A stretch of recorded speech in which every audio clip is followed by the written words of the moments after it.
Alrighty then. So, it's the last show of the week. And usually this would have been our Oscar predictions.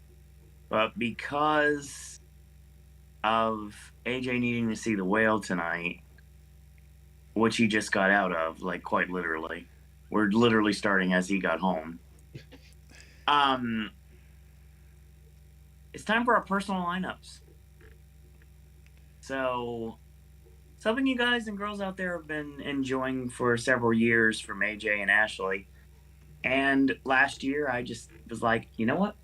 I'll watch things and I'll actually do some. So I did. I had fun. And last year, there was only 5. This year, 10. 9 runners-up and 1 winner, determined by us. As I'm pointing awkwardly because... yeah. I got back so recently that while you're talking, I'm actually going to edit mine to include. Heck yeah. Oh, before we get started, it is a joyous occasion, ladies and gentlemen. We talk about it doing well, and we talk about intellectual property coming out in this spring. Happy birthday, Austin Knight. You turned 31 today. I look forward to seeing you, Jeff and Otto, in June at House of Blues one more time. Life isn't complete without an Austin Knight hug. Won't even lie about that. Don't care. So yeah, happy birthday, Austin. You'll never watch this, but happy birthday. That's why I'm wearing one of my water park shirts. How appropriately enough, with Austin on the front. Weirdly enough, this was intellectual. It's funny because this is intellectual property merchandise, and we didn't know this at the time. It was just stuff that was released for Sad Summerfest. But Austin confirmed that the stuff from Sad Summerfest was just a cheeky way to get us IP merch before the release of the album. You genius, you. The reason why I'm proud to be a Water Parks fan. Weird way to start the show. I'm the host again, so that's the reason why stuff like this happens. Hi, everyone. My name is Owen. Joining me, as always, we have Ashley. Mm-hmm. And I will try my best with the Model T cough as much as I can. And last but certainly not least, we have a man who just watched greatness on the big screen. That would be AJ. Speaking of watching greatness, Owen, you especially will appreciate this, and I am being sarcastic. Guess what finally arrived in the mail today? My Tar Blu-ray. God. Very, very excited to revisit it. You know, like I said before, if I end up having to live with the fact that it's getting nominated for picture, which it's going to, I will revisit it. I said before, I will revisit everything, and I will watch everything with gritted teeth. I will watch everything except for Avatar. That's the only one I refuse to watch. I'll never watch another non-old school James Cameron movie again. All right, so probably just never another James Cameron movie in general, because I think to be fair, I still haven't seen Terminator 2, and I think the best place for me to see it would be on the big screen. That's wild to me. I've never seen the original Terminator either. So, Titanic's coming back into theaters because it needs more money. Sure. Just give it up. Jesus, you arrogant bastard. Come on. Ugh. As soon as I saw Avatar 3 and 4 was going to have Michelle Yeoh, I was like, well, he's definitely not watching it. Well, I can tell you right now, I didn't even know who was in the last one because everybody all blended together, so I didn't really care. So The only time I'm going to be watching anything Avatar related is going to be just like nature intended. You know, the real subject matter, Flight of Passage at Disney's Animal Kingdom. Oh, I thought you meant like the last Airbender Avatar stuff. Nah, I don't watch that garbage. Stuff doesn't appeal to me either. Not that it's bad, it's just it doesn't appeal to me. So, It might be shorter. So, AJ's not the only one to watch The Whale tonight. One of our very loyal and frequent contributors to this channel, and that's Josie, our resident librarian of the network, also watched The Whale. And this afternoon, she sent me commentary that I want to go through. Now, she said I wanted to message in some of the would-be comments you could read aloud when the topics on the agenda list pertain to such. You know what, Josie, I'm gonna give you center stage right now. So just like I always do every single time we do these things, I'm just gonna bring out all of your comments, and then I see that Brian and Spencer have things to say. I see DJ Spike's here tonight, so we got lots to talk about.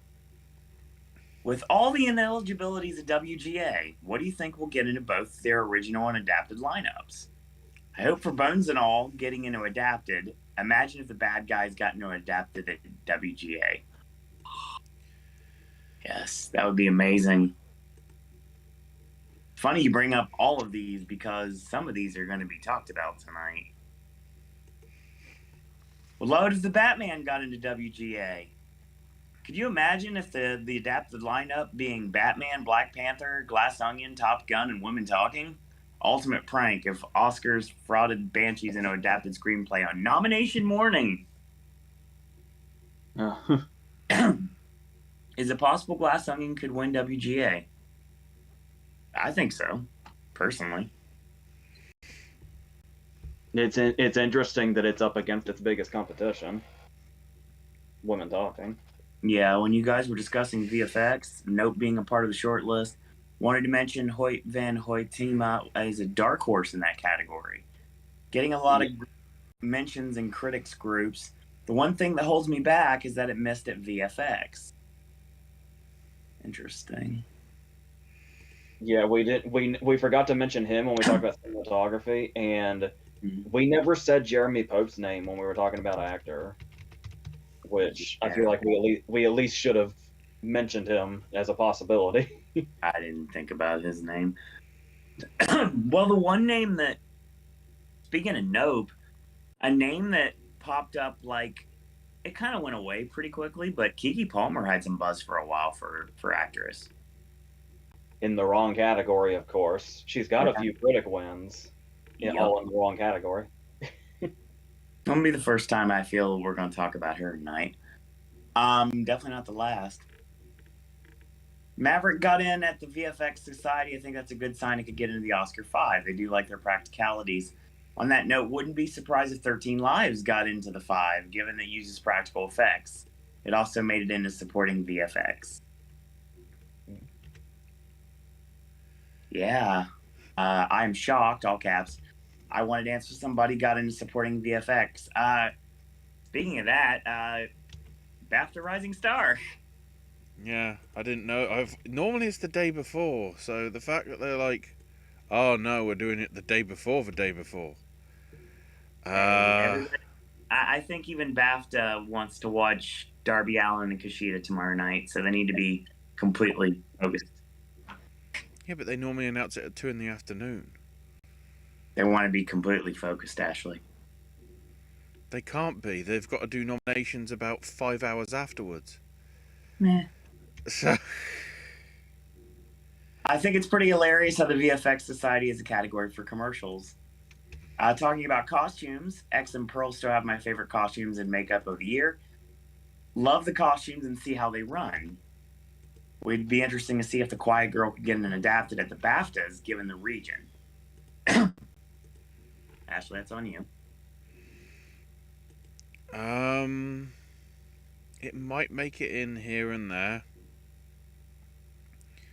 Possibly in I don't know. It might be in. I think it's in some of the texts, isn't it? Maybe for costume. Oh no, It's isn't. all over Spencer's comments in a few minutes. I'll get to those in a second too.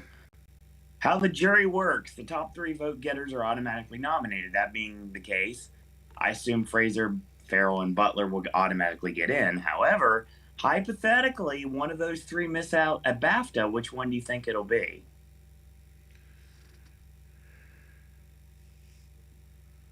For BAFTA, I would say Butler. Butler if I had to choose, yeah. But BAFTA could go crazy for Elvis because of Baz Luhrmann. He's Australian. Doesn't matter. It's still a different country. Is that how they think? Yes.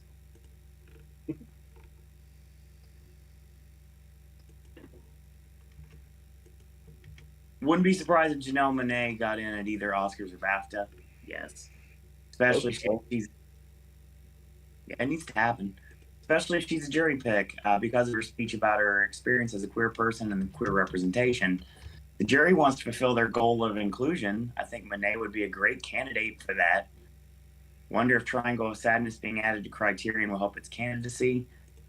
If Dolly De Leon doesn't get in at BAFTA, it's over. It's over for Triangle of Sadness. Unless it gets a surprise screenplay nomination. Because I can see it running at WGA. Unless it's not eligible.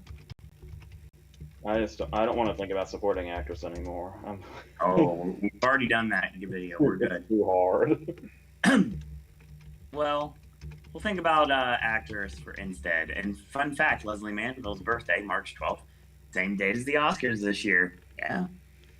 That's Josie's friend Kyra's birthday. Banshees will be the perfect movie for St. Patrick's Day. Double feature with Darby O'Gill and the Little People. Darby trivia. Jimmy O'Day and the other actors who played leprechauns were not given any screen credit. Walt didn't allow any material to be published about them in the marketing. Disney's intention was to give the illusion they were using real leprechauns. Sometimes Walt Disney was a bit of a twat, wasn't he? He could have been from time to time. In Irish legend, the Banshee is often seen to be combing her hair as she approaches. The chroma key technique makes it difficult to see the Banshee that comes to Darby is indeed combing her hair. The Banshees and Coist Bodhar effects were achieved best by shooting in black and white against a black background. Banshee and the Coist Bodhar are entirely white. Negative printed and large, kept out of focus, kept added to film using the optical printer. And I have 2 more things and we're done. If Disney were to reboot Darby O'Gill and the Little People, Martin McDonagh should write and direct. Get same actors from Banshees, Barry Keoghan as a little leprechaun. What? Jesus. Hey, I'm sure he'd love the paycheck. Actually, correction. The notion that the actors playing the leprechauns were not credited is untrue. Jimmy O'Day, who played King Brian, is even named on the poster. Thanks, Josie. How much have I missed on chat now? Not as much as I thought. Actually, nothing. Oh, hey, Josie, welcome back.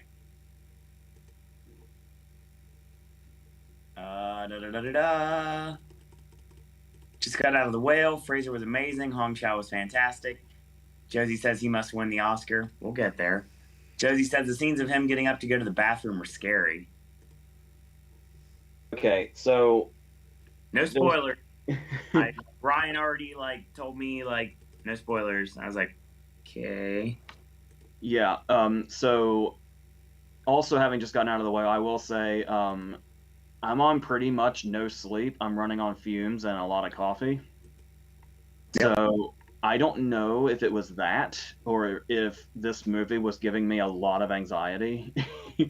When it's just the aspect ratio I had never heard about either. Is that specifically for the feeling of claustrophobia?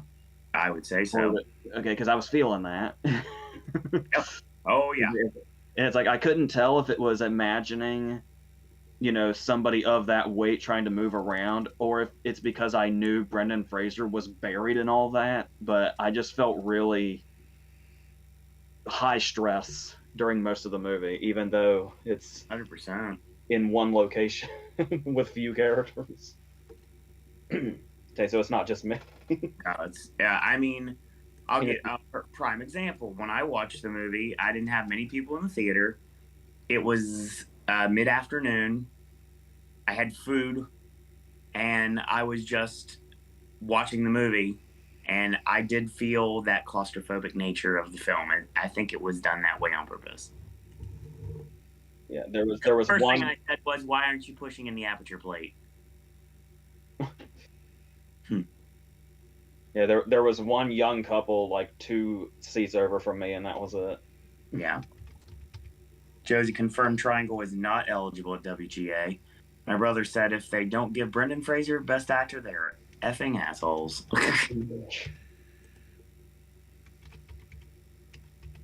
Yeah, we'll get there. Don't worry.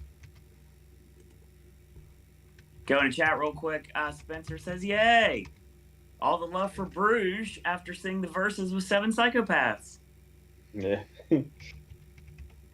Ashley, Oh, go ahead. Spencer, you got to confirm something, because that video spawned a comment that pissed me off so much I still remember it 10 years later. Oh, God. Apparently, I wasn't enunciating enough when I was saying Rafe Fiennes, because we got a comment that said his name is Rafe, it's not Ray. When I was not saying Ray. Please confirm I was not saying Ray. I was saying Rafe. I remember. I'm mad you got about this. Oh my God.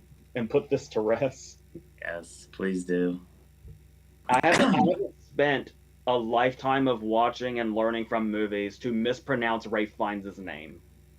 That is stuck with me. Spencer says my personal lineup: Best Picture Women Talking, with Babylon and The Quiet Girl as runners-up. Paul Mescal for After Sun. For actor, Adam Sandler is the runner-up. Best actress, Mia Goth for X or Pearl. Or, as Ashley would say, Mia Goth for something. Trademark Ashley Richardson, 100%, every year, every season. Runner-up, Melanie Griffith for Pacific Heights. Nice. Best Supporting Actor, Brendan Gleeson for Banshees. Runner-up, Andrew Bennett for The Quiet Girl. Best Supporting Actress, Jennifer Jason Leigh for The Hateful Eight. Runner-up, Claire Foy for Women Talking. So Spencer Bryan says, whether it gets nominated or not, I have to watch Triangle of Sadness regardless. I hope you have a strong stomach, Brian. Because just announced that we're getting a Criterion release with Bad Axe from Steve McQueen. Small Axe. Well, I'm going with what he says. No, I checked on the Criterion website. It is Small Axe. Bad Axe is a short that is running for that may or may not run for the Oscar. Well, it's a feature documentary. Either way. Well, it is something that may or may not run for the Oscar. Good enough. Brian says, obviously I can't do a lineup for 2022. That'll be based on what films get nominated on Tuesday. But I could do a prediction lineup in the future. Okay, sure. For future Pop the Questions, I can do personal lineups for 2010. I complete 2010. I need to do a redo of 2015 to 2019. I got 2011 and 2014. I still need to make. Have fun with that. Brian says, when I'm done with every Oscar 2010 movie I missed, I will do the personal lineup with 1 or 2 years per Pop the Question episode in year order. So, Brian, this is interesting. You asked me, since I saw Coda, where would I add it anywhere in my personal list? I know you won't give anything to do. No, I won't. But if you remember, I gave Troy Kotsur the win for supporting actor. And it was nominated for picture. Heather was nominated for director. And Emilia Jones was nominated for actress. And Take a Shot. Heather was also nominated for screenplay. Because I have my 2022 If We Pick the Oscars lineup in front of me. So yeah, I love Coda quite a bit. I wish I would. I didn't sleep on it. I just didn't have any access to it. I remember when I watched it the first time, I was like, yes, a million times yes. And then my water parks music, sorry, Austin, on your birthday, mind you, switched to the Coda soundtrack when I was getting ready for work in the morning. when I was getting the office ready for guests and everything, I would listen to the Coda soundtrack. So yeah, I fell in love with Coda. Coda was an amazing movie. Yet I Yeah. still pick Best Picture Licorice Pizza because I love that movie for many reasons that I'm not going into on here. Yeah, and not to make these videos seem pointless, because we do some catch up after we've done them. Yes. After we did this last year, literally that night before nominations morning, I watched a movie that would have broken into 3 of my categories.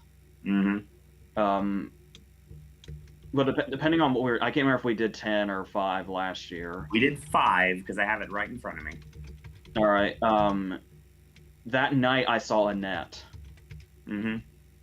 And if we had been doing 10, it would have broken into my top 10 for director. Adam Driver would have made my top 10 in actor, and Simon Helberg would have made my top 5 in supporting actor. Yeah, that movie left an impression. Josie saw Broker yesterday. I forgot about that. Yes, she talked about that on Instagram. It's very good. Song Kang Ho, whose birthday it is today, was brilliant. Hey, you share a birthday with us tonight. You're awesome. Was brilliant, but the lead actress in it was even better. Very touching and bittersweet. Trailer looks good. I just don't have access to it right now.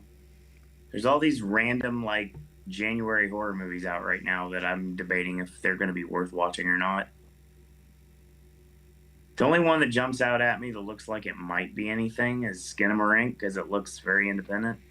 And indie horror sometimes is good. Just as long as it's not A24, we're good. So, Spencer says Paul Mescal should win for After Sun. Best actor should be Michelle Yeoh for Police Story 3 Super Cop.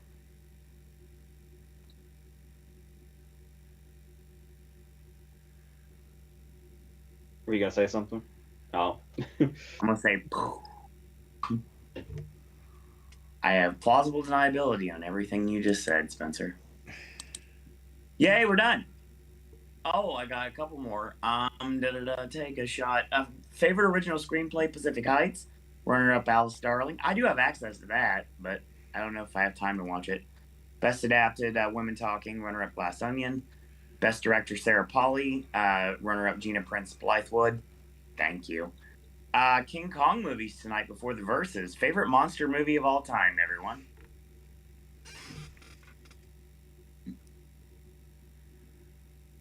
Curious what the eligibility is to qualify as a monster movie. I'm gonna have to put thought into this before I answer. Just like all Spencer Reed questions, you have to put thought into it. It's nice. That's a shoot, by the way. Not that the other questions aren't like that, but you having to go through. Honestly, I didn't really watch monster movies growing up, Spencer, so I'm just gonna go out on a limb and say 10 Cloverfield Lane. I mean, if vampires count, they do. Then I'd probably say Werner Herzog's Nosferatu. Ashley, why you think? Because I see you're trying to ponder. Probably. The real answer would probably be Kong Skull Island. Nice. But the unofficial answer is that Godzilla thing where he charges in, like, literally, like, farting from his back, like, sliding on his tail to, like, drop kick the other thing. And they do it just to show you how stupid it is. Basically, the one monster says, "Do it again," and then Godzilla does it again. They just reuse the same shot because it looks so stupid.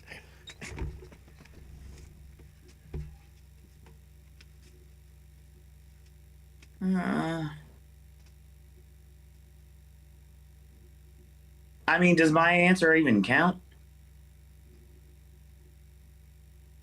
It depends on what it is. Well, I said 10 Cloverfield Lane. Oh, yeah. So the question is, who is the monster, the alien or John Goodman? Exactly.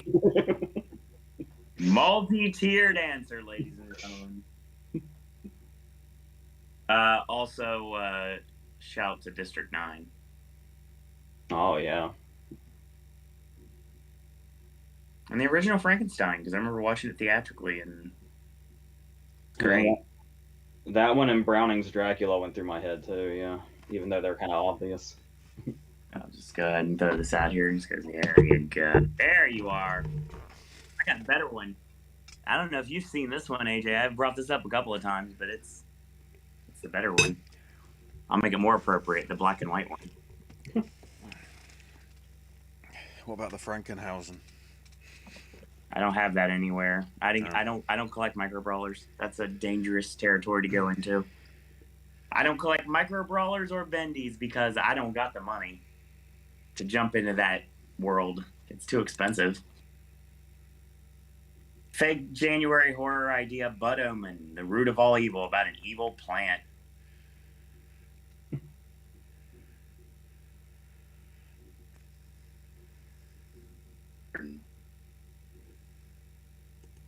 Okay.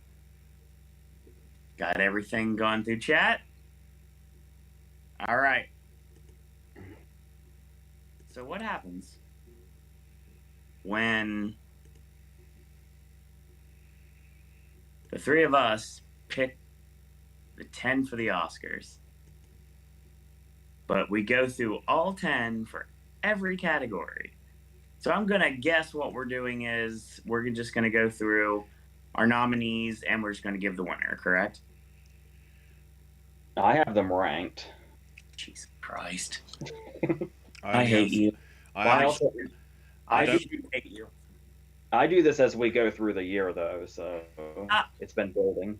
I can do it. Don't worry. We're good.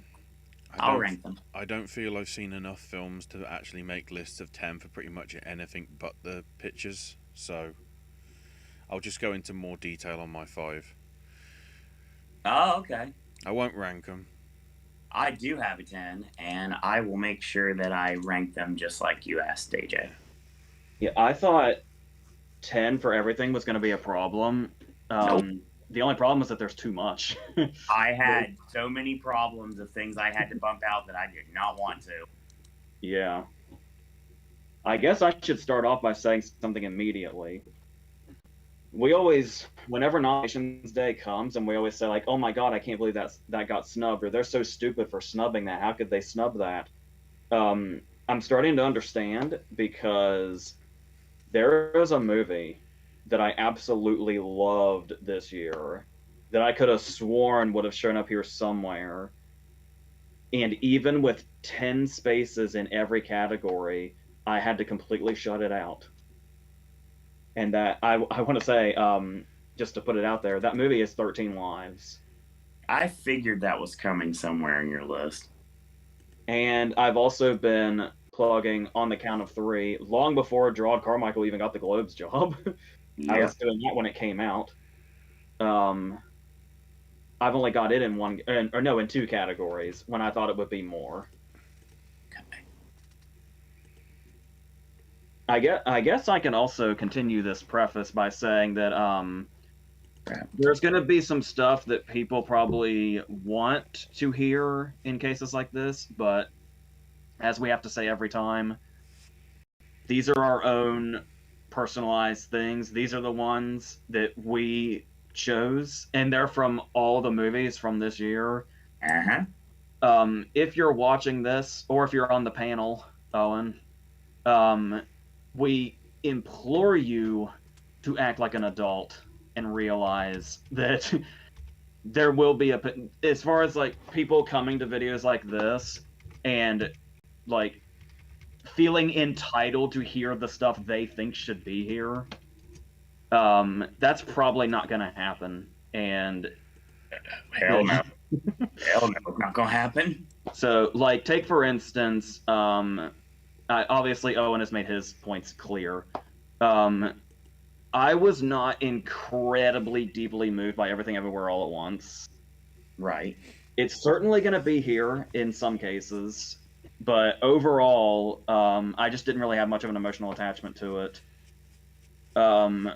As much as I loved Tar, I was surprised that Tar only made 1 category, albeit pretty majorly.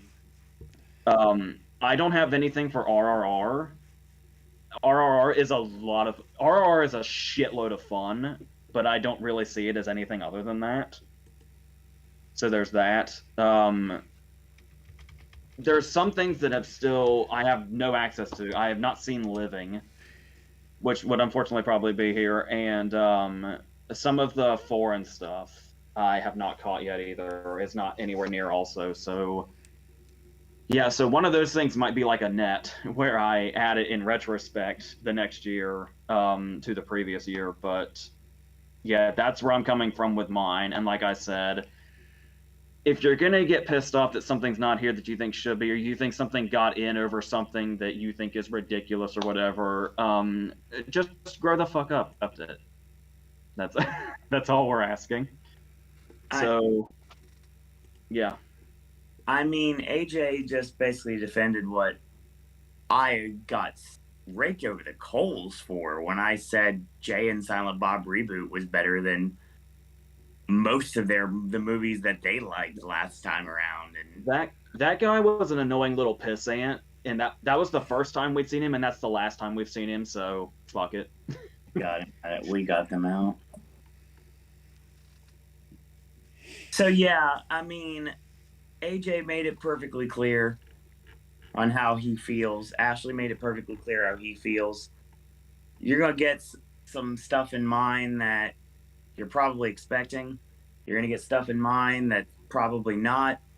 And I didn't go like just because I watched the potential Oscar nominees. I didn't go that route. I did in some cases, but not too often. Most of my winners are not necessarily going to be who you would think they would be. Some of them are. At the end of the day. Spencer Reed says, AJ, have to agree. Casino is better than Goodfellas. There's a few of us. Josie's list is not final, but she's going to give what's most likely going to be put on. And Josie says, love your bluntness. Basically, AJ is blunt because I can't be.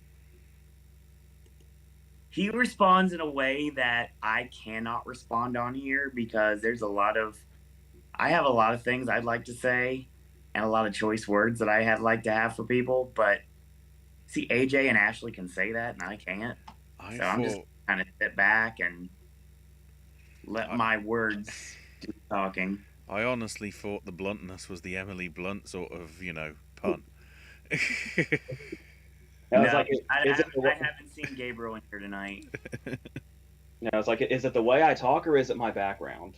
Either one, I'm okay with. So, real quick before we get started, I just want to make sure we do some, not necessarily ground rules, but I'm curious about what you're thinking, AJ. When you said you ranked yours, mm-hmm. When you are listing your nominees, are you basically like, I'm going to list, and the nominee is number 9, number 8, number 7, number 6, and best goes to? Yeah, 10 to 1. Cool, that's exactly what I did. Okay. I'm working on it right now, so give me a minute. Using that time, shall I talk about the Rising Star stuff? Yeah, go ahead. Because I was going to say they ruined my thunder, but two of the names I would have had in here. The third I probably should have. The one I wouldn't have, and the one I didn't know was British. So yeah, I would have had both the actors or the main actors from Aftersun in here, because I think that's a strong enough film on its own to actually just warrant. Although Paul also has got I can't remember the drama, Young People or whatever it was, the Sally Rooney, Normal People. He already had sort of attention in that, so I'm surprised that he hasn't been put in here already. I didn't realise Naomi Aki was British. I guess this is the trend, though, Get the British person to play the American singer in the biopic of their life. She's the only person I recognize, Ashley. Symphony of Evo. Yeah, Sheila Atim is sort of like the complete mystery to me. Emma Mackey was in the Emily Bronte thing, which I think hit Netflix for you guys, but it got a cinema release here for sure. Not through Netflix, so I'm guessing it's probably like a Lionsgate or some sort of international distribution deal for Netflix. As the one I should have put in, but the two that I was going to put in, only finding out when I actually went, wait, has that person already been nominated? Because I wanted an excuse to try and put Barry Keoghan in there again. I was going to put Daryl McCormack in for his turn in Good Luck to You, Leo Grande. He's also on Bad Sisters. Yeah. And then Amy Lou Wood was like my definite shoo-in because she's going on from Living and her stuff in... Apparently Emma Mackey's also in Sex Education, which is exactly the same as Amy Lou Wood. So, considering how popular that is on Netflix, expect it to be between those two when we get to Ceremony. I'm sort of calling that now, at least as my prediction, although I'm not sure which one I'm going to end on. Although I might be biased because it's just turned out that the cabaret at the Kit Kat bar at the Playhouse Theatre in London, Amy Lou Wood is playing Sally Bowles. Wow. And then the actor that played Jamie from the There's Something About Jamie, well, the original musical and then the film version that came out a couple of years back, he's going to be the MC character. So, and that isn't even for like 6, 7, 8 months, but they've announced it already because they're crazy like that. But yeah, there's just going on sort of how popular Sex Education is, that probably is the favourite, but I might need to look into it more as to whether there's, you know, enough of a fan base with the other three for them to possibly get a chance.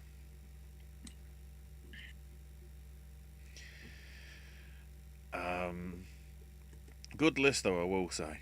And then Bry does mention as well, which I might as well mention here again to sort of let Owen get his order sorted. Richard E. Grant is main host for the BAFTAs this year. Oh, that's going to be amazing. With TV personality Alison Hammond also doing she's hosting as well, but like from a different part. I think it's sort of akin to, remember when they did that sort of half the ceremony like separately, Yeah. like in the quote unquote like box, you know, the royal box area. It seems to be something like that. And then in a weird move that nobody is publicising apart from like the Variety article that I first saw it on, or no, I think it was TV Zone. It wasn't even Variety. The last 4 awards to be given are going to be live, not on, because even for us, the awards are usually on a half an hour to an hour tape delay. But they seemingly have confirmed that the last 4, which I'm guessing is probably Best British Film, Best Picture, and probably Actor and Actress, are going to be live. So if anybody swears, fuck. Which is an interesting move. Which then makes me wonder, so is there going to be a bit where they just like are doing nothing for 20 minutes in the venue while they're waiting for the live feed to catch up with everything else? Also, interestingly, it's at the Royal Festival Hall rather than the Royal Albert Hall. Still a good venue, but considering how it's been at the Albert for 6-7 years, I think. An interesting switch, but I mean, Richard E. Grant has, you know, I feel in more safe hands that, like, if he delivers jokes, they're gonna have class to him because it's Richard E. Grant.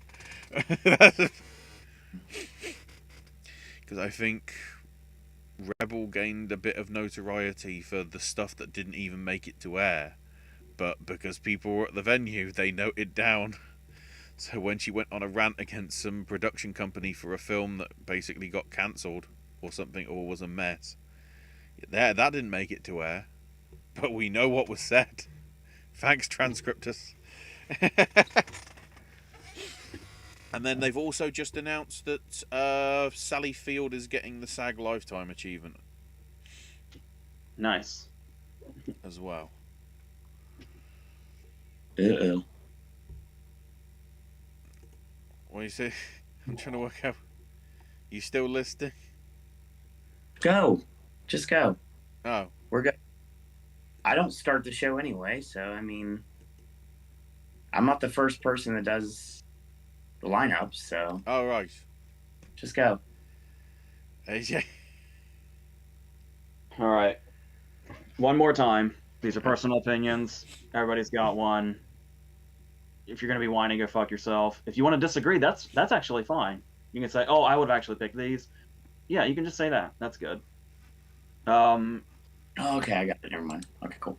And like I said, I'm on like no sleep, so I'm going to try to make this concise, but once I get started, we know what happens, but I will do my best. So, are we ready for our top 10s for adapted? Mm-hmm. Oh, as far as judging the screenplays goes, basically what I look at is characters and structure, probably, or characters, dialogue, and structure, which is pretty much what a script is. And with adapted, it's those things plus how well it adapted the thing it was adapting from. All right, so my number 10 in adapted screenplay, the world's a really bleak place. Every day we get up and we look at something in the world, it's going to be really bleak. We look at movies. Typically, they try to reflect that these days. Life is bleak. Movies are bleak, which is why I love when movies like Mrs. Harris Goes to Paris come along. That just kind of feel like this sort of fairy tale where it's as simple as lonely woman really, really wants a dress, and as the audience, we really, really want her to get it. Yeah. And I remember it felt like the movie kind of expanded a bit on the book rather than just sort of adapting it directly or cutting things out. It actually felt like it sort of fleshed things out even more because the book is very thin. So I really appreciated that. So that would be my number 10. My number 9, thank you, Josie, for drawing this to my attention because I would not have known this was adapted because I had no idea it was a book series. That would be The Bad Guys. Woo! One of the best animated movies of the year, where it's got a whole lot of characters going on. It could have been just another chaotic animated movie, but every character has like a distinct personality. They all get a chance to shine. It plays with tropes really well, and most importantly, it's just funny as hell all the way through. And that's it. Some movies forget to be funny when they're comedies. The Bad Guys, even when it gets a bit to its dramatic moments, always finds a way to be funny, and I really, really appreciate that.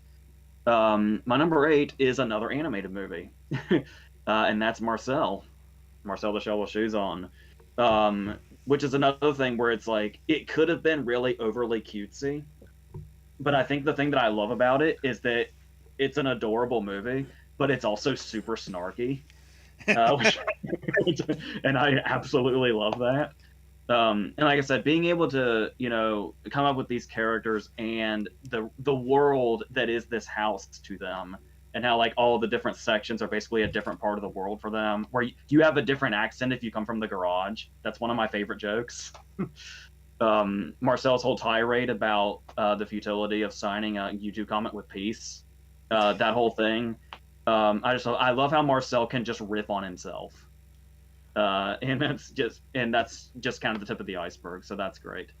Number 7 is Bones and All, which, like I said, it seems like there wouldn't be too much adaptation wise as far as it seeming, no pun intended, a bit bare bones in what it is.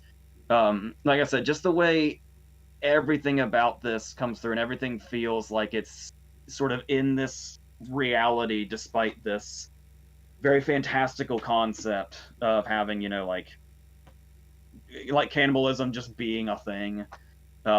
Is this really wild idea. And the way they translated that, this is something I feel like it could have been odd to translate to a script and to film a little bit, but they made it pretty much entirely believable, which is great. And the characters really come through also. And that's not even through like dialogue necessarily, even though I fucking love the Michael Stuhlbarg scene. So that's just the gist of why I would say Bones and All.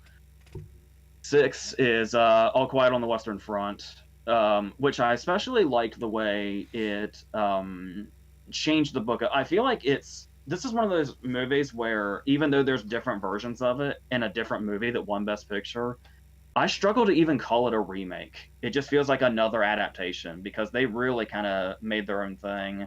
I believe the whole Daniel Bruhl storyline, I believe, is new. And the idea, I love how especially it's almost like out of respect for the character. There's the whole segment that's in the book and the usual adaptations where Paul goes home for a little bit. And this segment always ends with Paul saying, God, I wish I hadn't gone home. So this version just cuts out the home segment. He never goes home.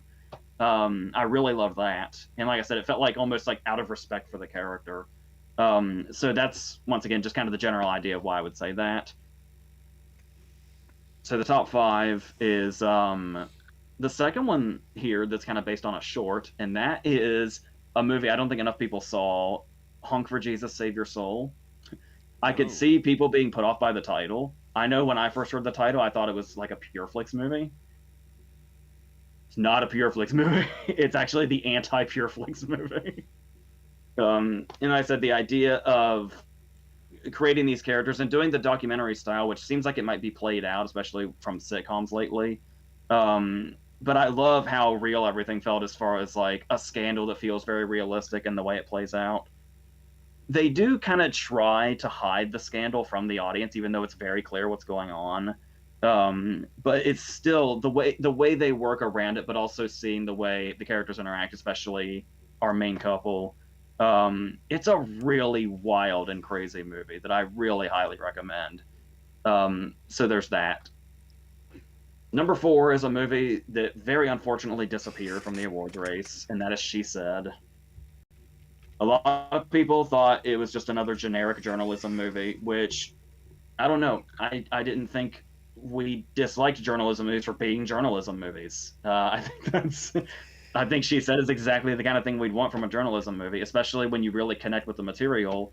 If you he always know and hear about the ins and outs of the movie industry and what this particular case was.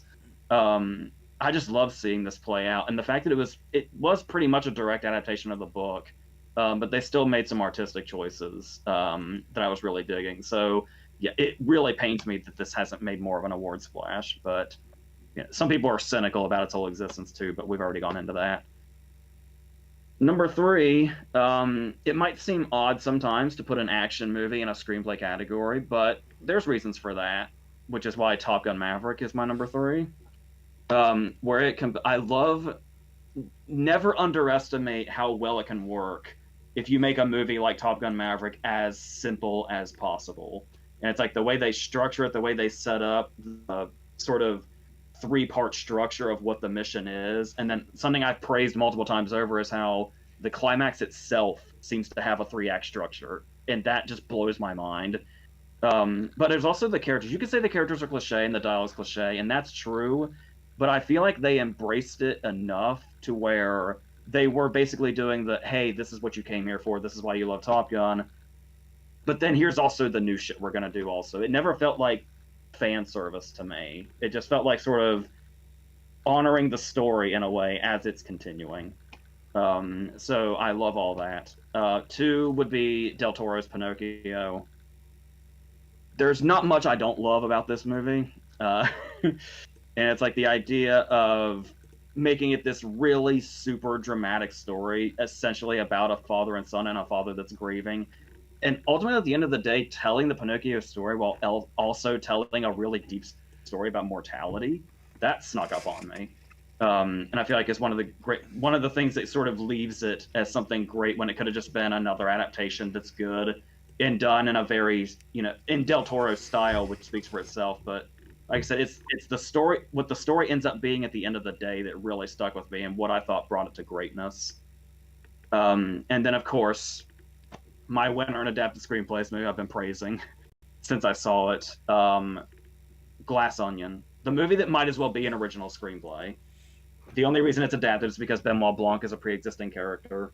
I think there's one vague reference to Knives Out when he says, an anonymous invitation is nothing to be trifled with, referring to the fact that Chris Evans anonymously hired him in Knives Out. But other than that, it's like a completely original story. And the way it sort of utilizes things that are obviously from real life in a way, but also the fact that when at the time it was written, some of this is just lining up perfectly coincidentally.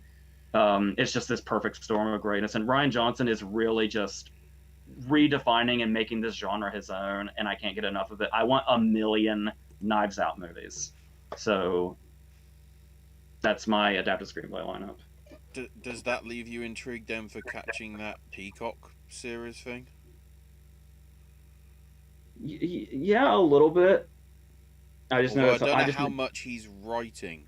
I think he's doing like the first couple of episodes and directing them. Oh, it's one of those. Yeah. Yeah.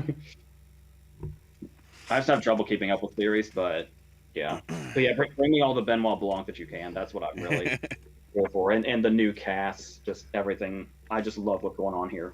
Everything about it.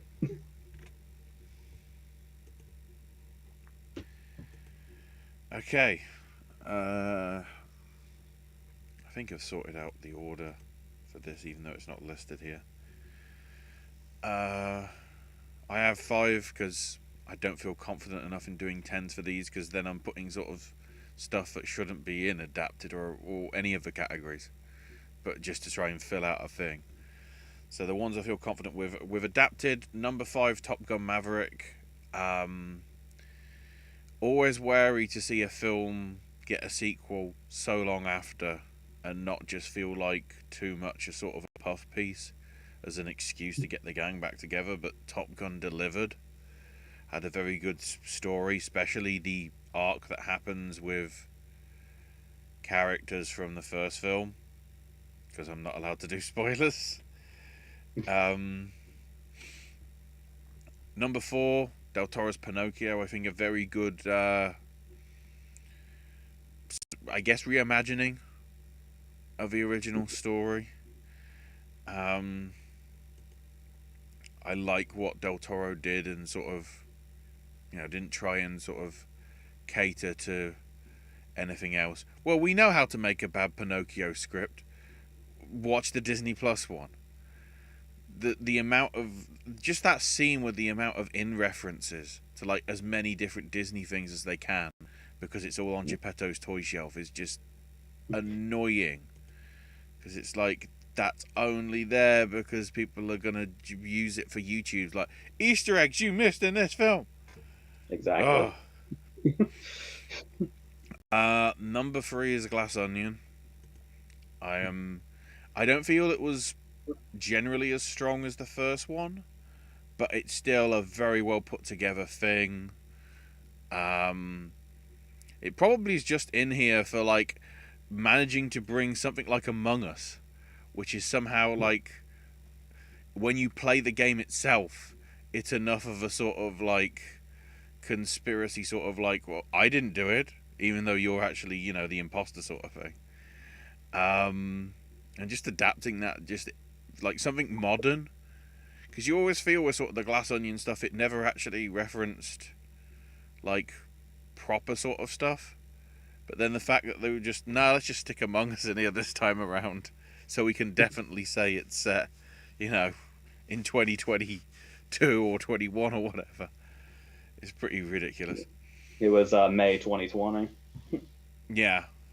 Which probably, that probably fits in terms of when it got big in lockdown. So yeah, that's probably fits. but Rian would know that. Number 2 is She Said. Just very well done and pacey, and sort of sometimes doesn't even give you the answers, which is the best bit. The bit when Zoe's character goes to one of the alleged victims' houses, and it's just the husband there, and like she's trying to basically say something might have happened, but the husband is completely ambivalent to the fact. That's a great scene. You know, it's like, you know, how you write it to sort of be accurate to what actually happened, but then also sort of have that sort of sincere sort of the looming spectre that eventually does show up like 3/4 into the film, I guess in voice, and then shows up in person for the last few minutes. Very well done. But my number 1, as you wouldn't be surprised from my gushing of it for the last 5 months, is Living. Again, this in theory shouldn't work because we're adapting a 1953 Kurosawa script, which itself was an adaptation of Tolstoy. But I think the move to set it in the same time frame that the contemporary Kurosawa Living from 53 came out, so you've got nods to the sort of coronation and things like that, is all a nice little touch. And when things happen in the final third, it goes a way that I didn't really see coming. Then again, I probably should have, looking into sort of the original stuff, but at the same time I was surprised because of things. Again, trying to be as vague as possible, but it's just sort of very well done and sort of very subtle. That's the best bit. Ishiguro's really sort of nailed it, and the fact that it's sort of only just about 100 pages, short and sharp and to the point, which when we live in sort of an age of 160-minute Babylon and 190-minute Avatar and 160-70-minute Batman and everything, it shows you that it can be done in sort of under 2 hours, especially as practically every, apart from 4, but then the original cut of that I think was about 5 hours. Practically even all the blockbusters have tried to be long. I mean, I guess the shortest would have been Black Adam, but I think that was like 2 1/4 ish. But it feels like all the Marvel stuff this year has been at least 2.5 hours, even if you include the re-release of Spider-Man and whatever from last year. But yeah, that's my 5. So again, like I say every year, AJ is going to have a nice, thoughtful conversation about his list. Ashley's going to have a nice, thoughtful conversation about his list. You know what? I don't really need to elaborate. I'm not going to. Because I'm horrible at elaboration. And I don't care.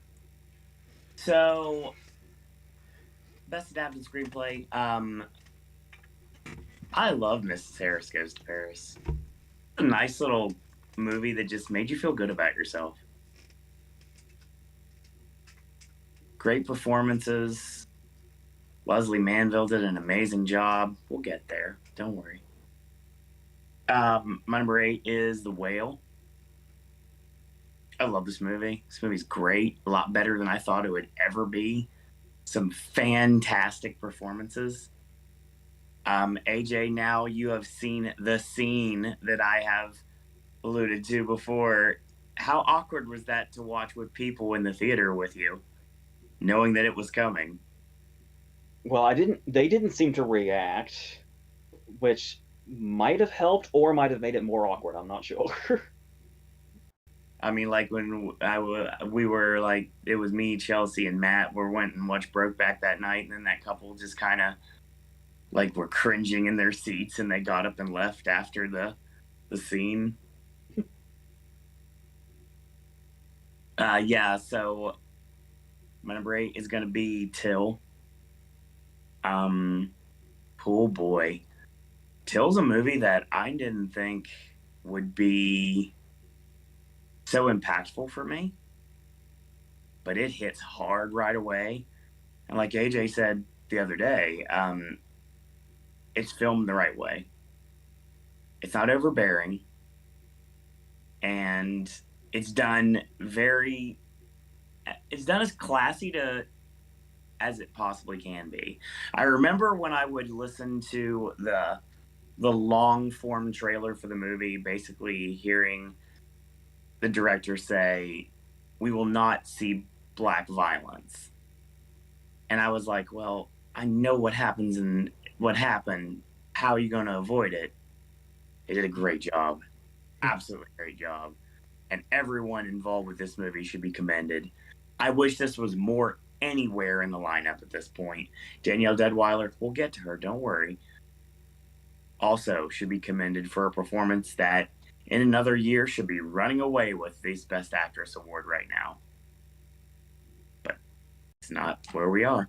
Yeah, don't worry about it. But just to clarify, I'm not even completely certain. I think Till might be original, but we'll just run with it. Well, yeah, I also had to do a little bit. I don't care about that because I don't know the difference. So I don't think it is. I don't know if it is or not. So I'm not worried about it. Speaking of something I know that is adapted, that's Scream. Yeah.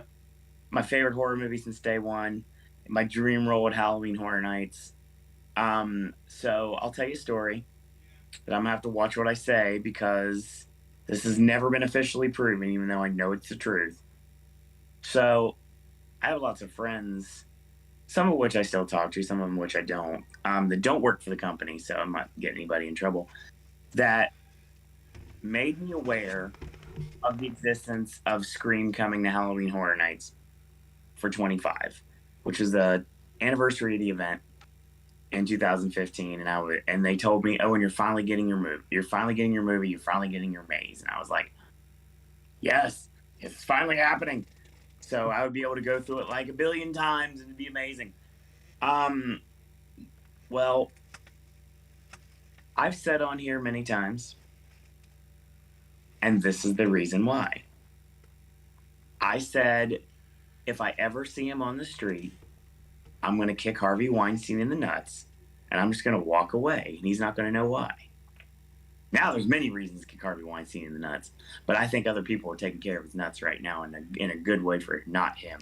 So, needless to say, You hired that guy that slapped him in the restaurant, didn't you? I will neither confirm nor deny that. You should be waiting for the call in 3, 2. We're talking aggression in restaurants. I'm getting James Corden flashbacks. Oh God. Anyway, we're gonna get away from that part of the conversation as quick as possible. Then I found out that because this is when the TV series had just broke, the MTV series. BJ face, Brandon James face, not Ghost face. So basically, the rumor was, and I say rumor because there's nothing official about any of this. The rumor was that they wanted the TV series, but we always wanted the movies. Well, if you went through the house in 25, you would see that it looked like the movies. But there was a difference to it because we pulled the rights because we wouldn't play ball. And they turned it into The Purge. So because of that, I was left not being able to experience Scream. Whether it was going to actually happen or not, we'll never know. But is Jimmy King here? No. Yeah, he is. Anyway, so basically, to make a long story longer, it's my dream role. I didn't work for the company yet. I wasn't a character yet. Now we got a new movie coming out. Ghost Space in New York. Super excited about it this year. Could this be my opportunity to finally get my black and white mask? We shall find out. This movie was great. Watched it in California with Troy. Late at night. It was a great atmosphere to watch the movie. Everybody really brought it. And this is when I started to realize the genius of another one of the Scream princesses, Jenna Ortega, way before anybody else realized how great she was. Fantastic in Scream. And there's more people that were fantastic in Scream. We'll get to them a little bit later. The next on my hit parade was Bones and All. I didn't think I'd love this as much as I did. AJ alluded to somebody that I wanted to nominate, but I had to cut at the very last minute. That's Michael Stuhlbarg. Yeah. He's such a terrifying character done in such a comedic fashion. Mm. He feels like a Coen Brothers character. I could see that. Like, obviously, we know how his. I mean, that's happened, but I mean, that character himself belongs in the Coen Brothers universe. Totally different character from his actual Coen Brothers character. Exactly. Everybody, again, I enjoyed this movie. It was an afternoon. This is so weird to say. This was an afternoon delight. Not what I was expecting. I enjoyed every minute of it, and like I told AJ when I got out of the movie, I called him and I said, "Mark Rylance, dear God." And now you know what I'm talking about. We'll talk about Mark Rylance. Yes, we freaking will. 100%. So we get into the top 5. So this would be my 5 if we were picking like Ashley's list. Number 5 is She Said. Speaking of Harvey Weinstein, I wanted to love this movie. I did love this movie. Everybody brings it in this movie. I love journalistic movies because I'm a journalist. Even though I let school go bye-bye a long time ago, journalism was one of my first loves. And I mean, I did newspaper, I did yearbook. The only college credit I have to this day is a newspaper lab. I mean, that's where I watched Citizen Kane for the first time, AJ. Actually, that class was where I watched Citizen Kane. And that class is also what I was coming out of, headed to my telemarketing job when 9/11 happened. Oh, wow. Yep, 100%. Yeah, that's a thing. This movie's great, told in a very journalistic way. And if you are a journalist, you love this movie, and you should love this movie. And I really wish more audiences would have cared about it enough to convince people that mean something to vote for these awards, to nominate this. Because this, again, another movie that should be running away with awards. It's nowhere to be found, and it makes me sad. Number 4 is Top Gun Maverick. Again, I wasn't a mark for Top Gun back in the day. And that god-awful Nintendo game that I kept watching people trying to land the plane. Thing is, I couldn't do it. Needless to say, like I said, not a big mark for it, but it was something that I really enjoyed. It had a great theatrical experience. Watching on one of those huge, like, IMAX screens with, like, loud Dolby sound, like, pounding around me, and, like, the music and everything. It was just, like, perfect atmosphere. Tom Cruise is awesome. No matter what you think of him personally, I don't care. Tom Cruise is awesome and always will be awesome, even though one of these days I feel like he's going to end up dying on a freaking set because he does all his own stunts and he just doesn't care at all, and it is clear. Why are you raising your hand? Because I wanted to just interject briefly. Were you tempted to see it like in 4DX, you know, with like the rumble chairs? Right. That's the only thing, you know. That's what I was wondering, or is that something that you're not that into? You just want to be immersed by what's on the screen? I don't have that access. Oh, okay. That's not an option. So it's at the AMC theater. It's Dolby. Mm-hmm. Or the 40, like not 40x, but I do have like a higher resolution at the Cinemark. But if I go across town to the theater that I watch Nope at, I do have the ginormous screen and the movable seats as well. But there's nothing that's come out recently that's compelled me to go spend the money to go watch anything. Okay. That's what I was just asking. Because obviously over here, there's only a few cinemas that even do that, where I think it's slightly more prolific in America. I would say Batman. I'd say the next Batman movie would probably be enough to get me to do it, because Marvel movies I don't care about. No, I don't care about sci-fi. So it's just like, I need to get something that really I need to watch like this. Top Gun would have been fun watching in that kind of a theater, honestly. But yeah, my number 3 is Glass Onion. Again, this is great. I love Knives Out. Knives Out was great. Rian Johnson is great.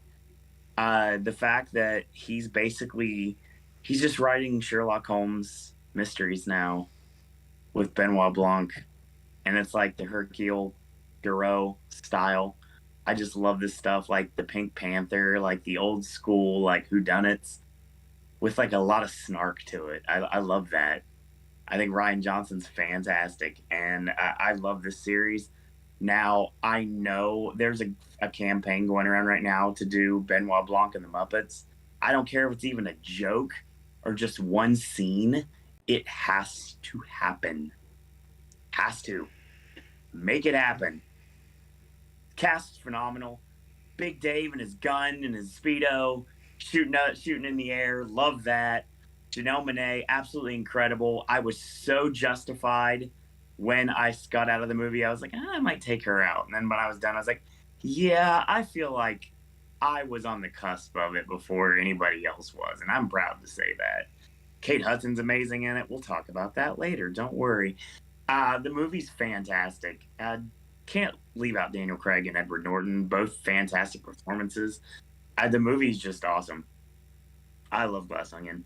And again, I hate keep bringing it up, but I mean, the fact that I got to have full screen theatrical viewing of the movie, and I'm not, unless it's part of like a Cinemark or an AMC like Best Picture Marathon, if it gets in the picture, when it gets in the picture, I would say right now that having that experience was just perfect, especially if you like the movie. AJ, if I could have went back in time, I would have brought you with me. I don't know how you would have got down here, but if I would have had a time machine, I just would have zapped you here or something. Getting the chance to see Glass Onion in a full theater would have given me the ability to teleport. Dude, it was one time, and then to come back, and then that's all. My God, it was great. The laughs were super loud, and everybody reacted. I mean, it was the only time this year that the Marks applauded that I actually followed suit. That and Top Gun. So other than that, no. So, yeah, my number 2 would have been number 1 if number 1 didn't exist. My number 2 for adapted screenplay is The Batman. I've been a Batman mark my whole life. The Riddler is my favorite character.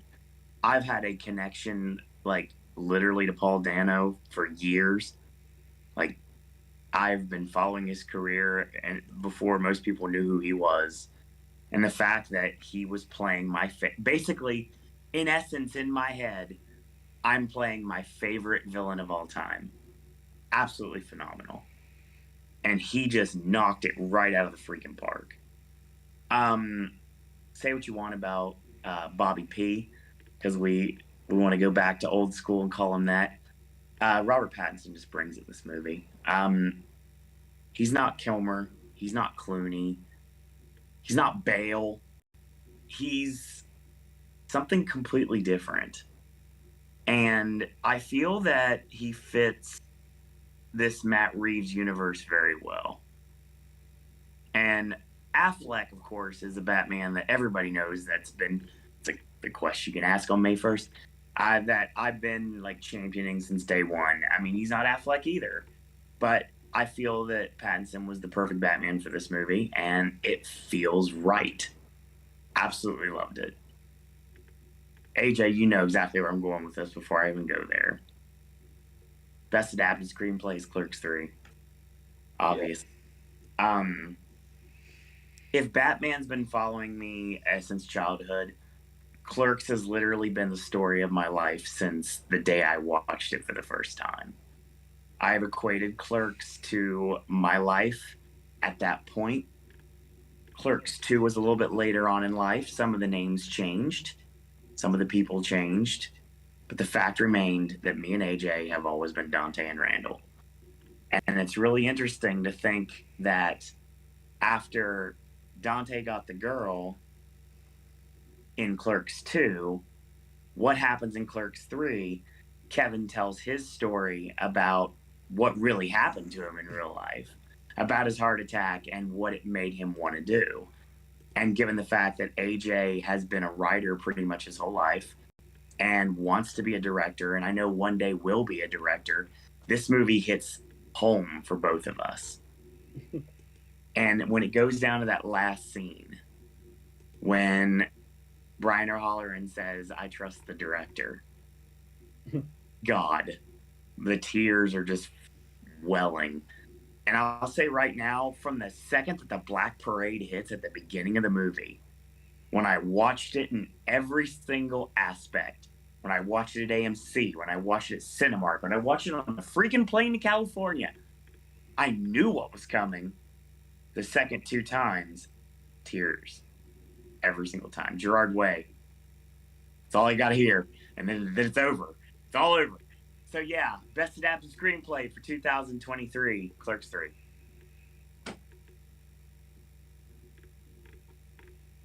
I was gonna make a quick run to get water because I'm gonna need it, but I'll do this category first and try not to dry up. Oh Lord. All right. In this category, this is gonna be an interesting one for you. Yeah, I love these. Same. You don't love all these, but I love all of these. I got some things in here that are probably surprising, but not to you.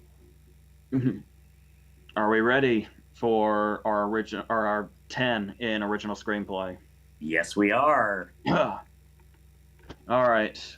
10 is something that me and Ashley have talked about. Good luck to you, Leo Grand. It's like Ashley's been saying, it's just kind of the authenticity in it, because this is one of those movies that feels really, really real, and the characters and their conversations feel really real, and that's all the movie is. The movie is rarely set outside of the hotel room. But the thing about it is, a lot of movies like this try so hard to feel real and authentic. That's just what it feels like, somebody trying really hard to be that. This movie just feels naturally real and authentic. And I feel like a lot of that is writing based as well as the performances, one of which we'll talk about. But that's where I land with that. Number 9, like I said, I don't have a massive emotional connection to the movie like everybody else does, but I'd be remiss if I didn't put everything everywhere all at once here, given all of the ideas in this thing and all the different worlds and everything. Just like I talked before, one way that I judge movies and their writing is, could I have written that myself, or my own version of that myself? No, I could not have written this movie ever. there's just so much in it and so many ideas, and like I said, the way it combines that with the emotional aspect, like I said, even if I didn't connect to it, still combining the crazy shit that's in this movie with a story that is genuinely emotional, has a genuine human element in it, that's an accomplishment, even if I didn't connect to it, that I can't ignore. 8 is Apollo 10.5, the new Linklater. What I really loved about this movie was how much it snuck up on, because the only thing I knew was, oh, Linklater's got a new movie coming out, and oh, it's another one of those animated ones, like Waking Life and A Scanner Darkly and stuff like that. And the only thing I knew was like, oh, a kid is going to space, or a kid's put on a space mission or something like that. did not realize the kid going on the space mission was just a symbolic thing to set up Linklater telling his childhood. And people can call it self-indulgent or whatever. I'm really loving directors talking about their childhoods lately, whether it's Brian All with Belfast or the parts of Tarantino's book where he talks about it. It turns out I could listen to directors talk all day and just running down what happened in their childhood, the things that they watched, the things that they did, the traditions that they had in their family. I could take that all day, and this movie tells that beautifully.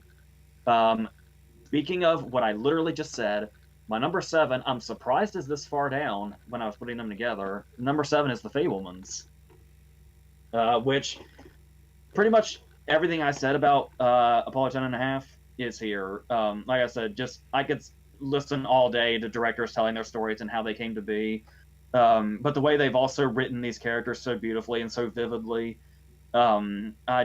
it's like I said, it's shocking to me The Fabelmans was this low when I put this list together.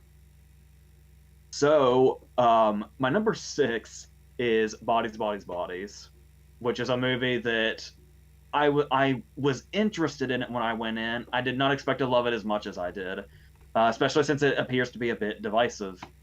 But we've noticed a lot of something we've seen a lot this year is satire. Satire is everywhere this year, and we've talked about how the best kind of satire is like how thin the line is between satire and authenticity to what it's satirizing. And how we're like, there's times where you can't even tell the difference if they're saying this is a character you'd run into in real life or this is an exaggerated version. All the characters feel like they're both, which is amazing. And the fact that they spend so much time setting up the characters, you don't even realize if you were to go in not knowing, I don't know that you would know this was a thriller or a horror movie for a good 35 minutes. And I kind of love that. Like, there's no sort of cheap thing where it's like, oh, here's a section from the end, and then here's how we got back to that, or some random opening kill. It just starts, and it's just a party starting, and then it goes from there. And it's so character-driven because character is what really drives the events and how they play out as it goes on once it turns into, like, a horror thriller. And the way it, like, utilizes like the language of this generation that's going on right now, once again, both making the characters feel real and exaggerated and satirized, and I just thought it was brilliant, to be honest with you. So my number 5 is another horror movie, and that's Barbarian. Yes. I think Barbarian snuck up on everybody. Yeah. This movie's so fucking insane, and I love the way it's like, without saying too much, it basically feels like a new movie keeps starting as it goes. Like, just when you think, oh, we've really reached a point here, like, where's it going to go now? It takes you in a completely different place, in a completely different area. And it's kind of up to you to trust that the movie will bring you back to where we were. And I love it. I love how much faith in the audience Kreger had when he wrote this. And just, what's that? I don't want to let you go away from Barbarian before I say my piece because I couldn't put it anywhere and I wanted to really bad. I want to mention some things myself. Yeah, please do. Dude, it's literally just watching Justin Long measure a room is such an awesome scene. Yeah, there's so many. In context, it sounds great. In context, it's even better. Yeah, there's so many ways to plaster onto the forehead of a character, I'm a giant douchebag. Yes. And this found such interesting and unique ways to do that. So there may or may not be some really skeevy stuff going on in this house right now. And Justin Long is told that something may or may not be happening. And his first inclination is, ooh, maybe I can still get money out of it. Love that. This is Barbarian is great. Love this movie. I really wish I could have put it somewhere. Oh yeah. My number 4 is On the Count of 3. There you go. Like I said, I'm really surprised Gerard Carmichael did not mention he made one of the best movies of the year in his Globes monologue. I said maybe he's just too modest. I don't know. But Seems this like movie's he one of those movies. What's that? He seems like he might be. He kind of gives me that vibe a little bit, that he's very modest. Yeah, I don't want to say too much, but the setup is that Gerard Carmichael and Christopher Abbott are both suicidal and they're best friends, and their plan is to commit suicide together. But first, they've got to go through this day and commit a mission of sorts to finish. Christopher Abbott has unfinished business before he leaves this world, and it's so dark. It's quite depressing. It's very disturbing, yet somehow manages to be funny as hell. Like, it's a comedy, and it's very much succeeds at that while also succeeding in its darker and bleaker moments. The characters are beautifully realized and layered. One of my favorite running jokes is the fact that Christopher Abbott has a lot of really secure beliefs, but because of this mission he has to go on, he has to constantly go against them. He's very, very anti-gun, but he needs a gun for his mission. There's a point in time, one of my favorite lines in the movie, he holds up a convenience store, and as he's leaving and runs by witnesses, he screams, "It's my right to bear this arm for some reason." And it's like... What he actually says for some reason as well. Yes, that's the whole line. As they're making their getaway from the robbery, "It's my right to bear this arm for some reason." And I love it. Please seek this. It's a very short movie. I don't even think it breaks an hour 20 when the credits start. It's very short and very worth your time. So please do that. Okay. So with Barbarian, we were talking about crazy ass movies, and it's like, where the hell did this writer come up with this? Well, we got a pair of writers now, and I'm talking about The Menu. Yes. Somebody tell me, where the fuck did The Menu come from? I don't know, but I'm glad it's here. It's like, this movie, I would have never been able to conjure this movie. Like, I don't know, like, obviously it's the satire where it's, actually, I feel like you could say it's a satire of, like, it's like basically pick your poison of what exactly it's satirizing. We've got a, no pun intended, there's a whole buffet here of what you can pick as far as what exactly this movie's really mad at in this beautiful way.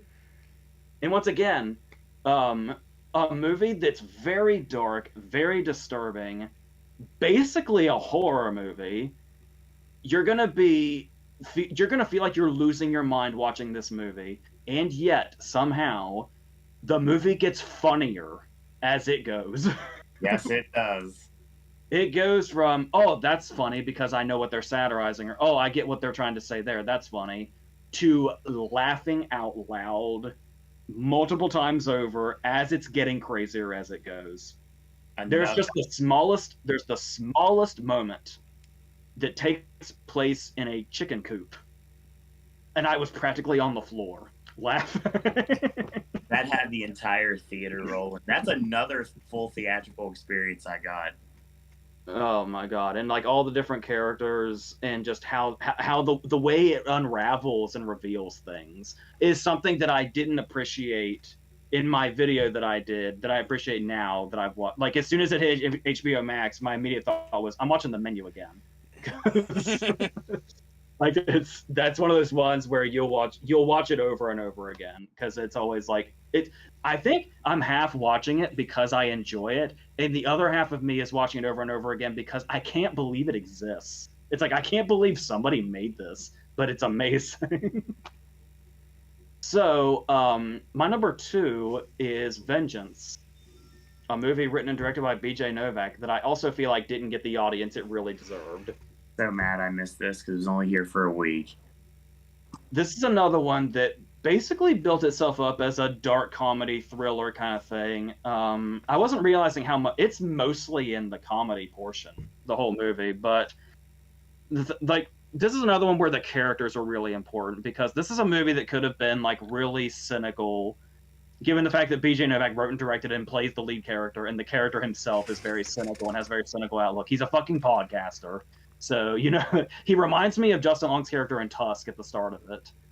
And then as it goes on and we meet the characters that he thinks he's going to kind of be above and we think he's just going to spend the movie shitting on, what he does here so brilliantly is he could have just as easily made the characters like, oh, he didn't give them enough credit. They're actually much smarter than they appear.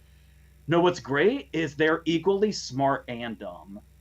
And you don't know from scene to scene, from moment to moment, which one they're gonna be. It's like when like Boyd Holbrook speaks, you never know if he's about to say the smartest thing he could in this moment or the dumbest thing that he could in this moment.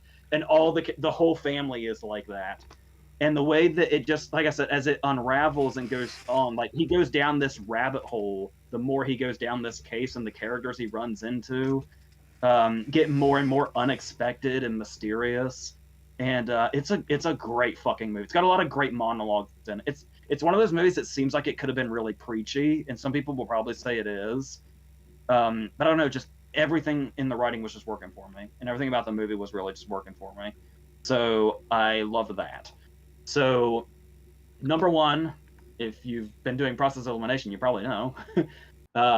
Yeah, it's the Banshees of Inisherin. Of course it is.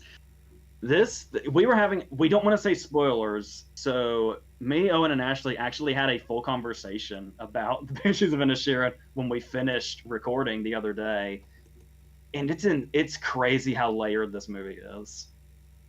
Like, it's already one of those things where it's like, we talked before, I think Josie brought it up, where it's like, it feels like this sort of weird folktale that's always existed.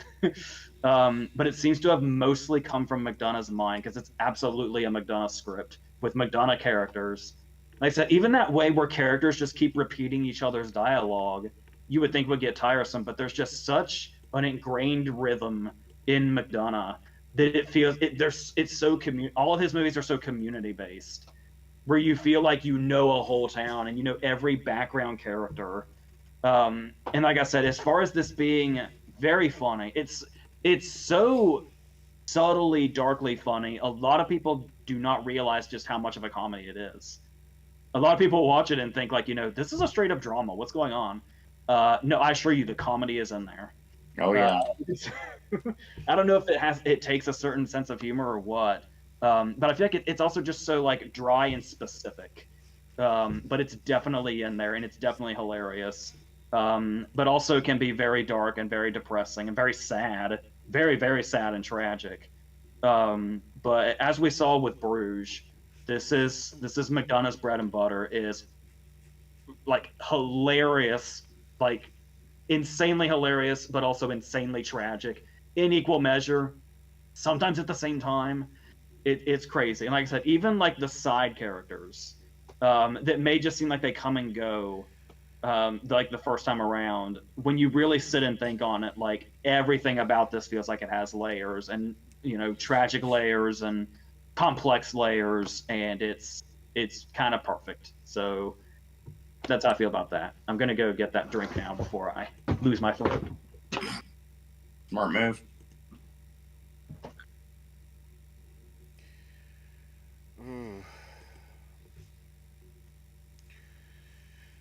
Ashley, you want me to chat first before you go into your 5? Yeah, so AJ can react to the stuff. Let's see. Josie says, haven't finalized my adapted screenplay lineup yet, but The Batman, Bones and All, Glass Onion, Marcel the Shell, and Pinocchio. Josie says, Christopher McQuarrie, baby, favorite work of his, directing or screenwriting. Hang on. MI5, aka Rogue Nation. I think that's the strongest out of the 2 Mission Impossibles that he did. Fallout, I thought, was a little bit sort of... I like the continuation, and obviously we're now getting that as well with the Kittredge, from the first film coming back in.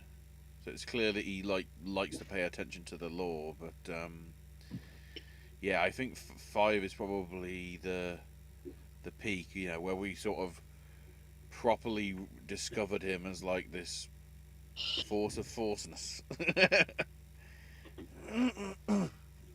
Which one was the one with Philip Seymour Hoffman as the heel? 3. Yeah, that's my answer. Did McQuarrie do that? J.J. Abrams.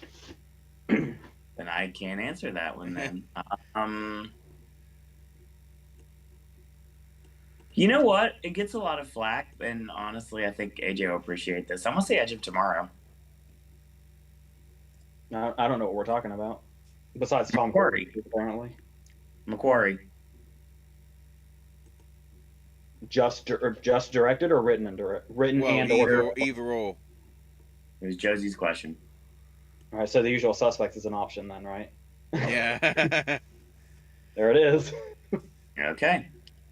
Brian says, well, we talked about the Muppets being a Knives Out sequel. Top Hat says there's only one clear choice for adapted Morbius sweep. Brings me back to the Coven. Spencer says, you were saying it fine, AJ. Haters gonna hate. Stay in the love. Kevin Davis says Oscar voters very conservative. Top Hat says, what I've seen this year, I'd give it to Glass Onion. Honorable mention to Puss in Boots.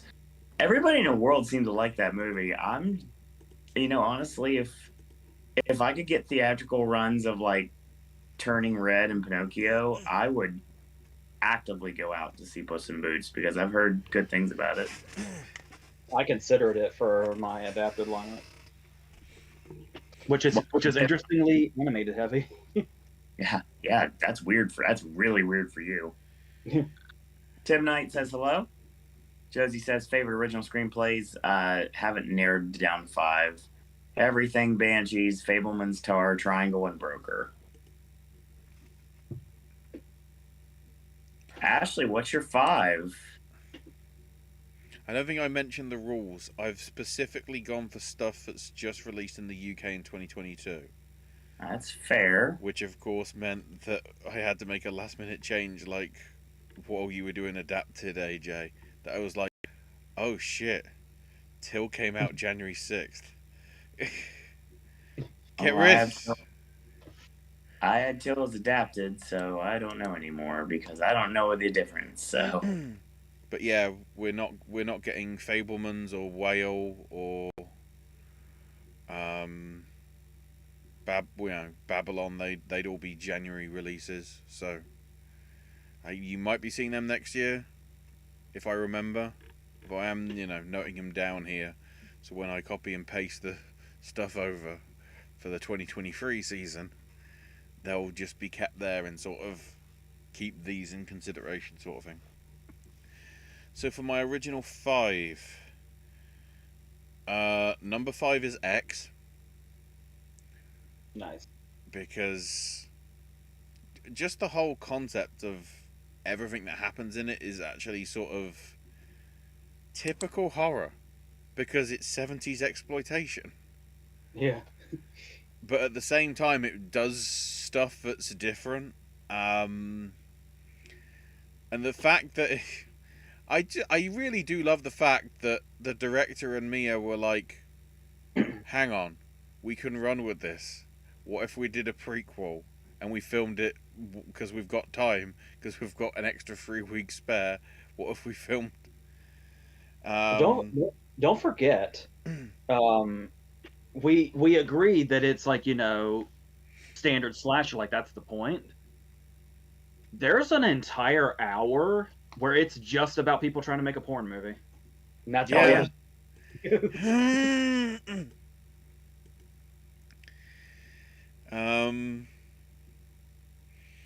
I'm just as intrigued by what's coming with Maxine, if it comes out this year, but I'm guessing if it's pre-production, either they're going to stick it possibly in the Halloween sort of time, or maybe save it for early next year to be one of those sort of Scream-esque sort of early in the year spooky things. I guess like Megan's been this week.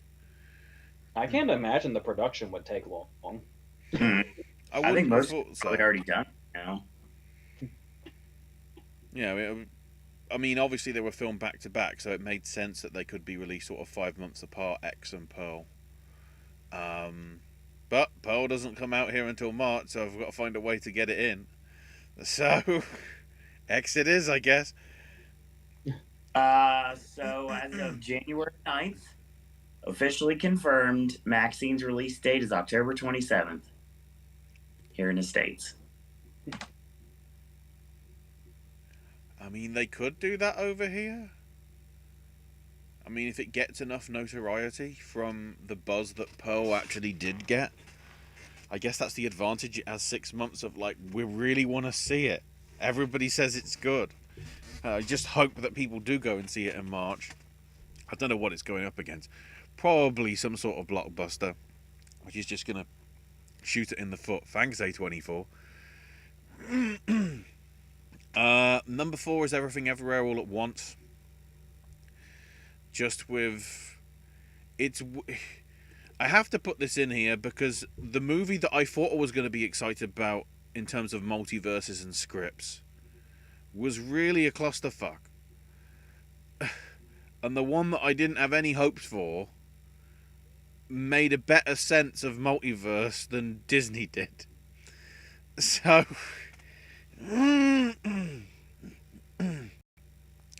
Disney just did random stuff for the sake of random stuff. Daniels did random stuff that somehow tied in eventually. Whereas, I think half the stuff that happened in Doctor Strange won't even get followed up on, so why do it? Oh, wait, for What If Season 3 or whatever, probably. The animated bullshit. But yeah, I rated it. I know it's not going to be appearing in Owen's list, I'd have thought. That's funny. I laugh. But yeah, but it's not as high up as people may think it should be. Mainly because number 3 is Banshees. I just again the subtleties of like stuff that happens. The scene at the riverside or lakeside. Riverside, I think. Just powerful enough on its own. But even sort of like, even the foreshadowing of stuff with appendages and animals, where it's like, and even like the subplots of like the domestic abuse and the female empowerment wanting to get away from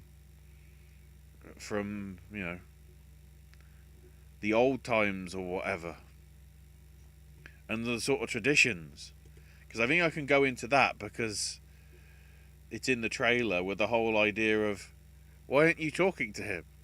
And it's like, I don't know, as if like that's the tradition, that's what everyone expects. Why is it all going weird? Just very well done.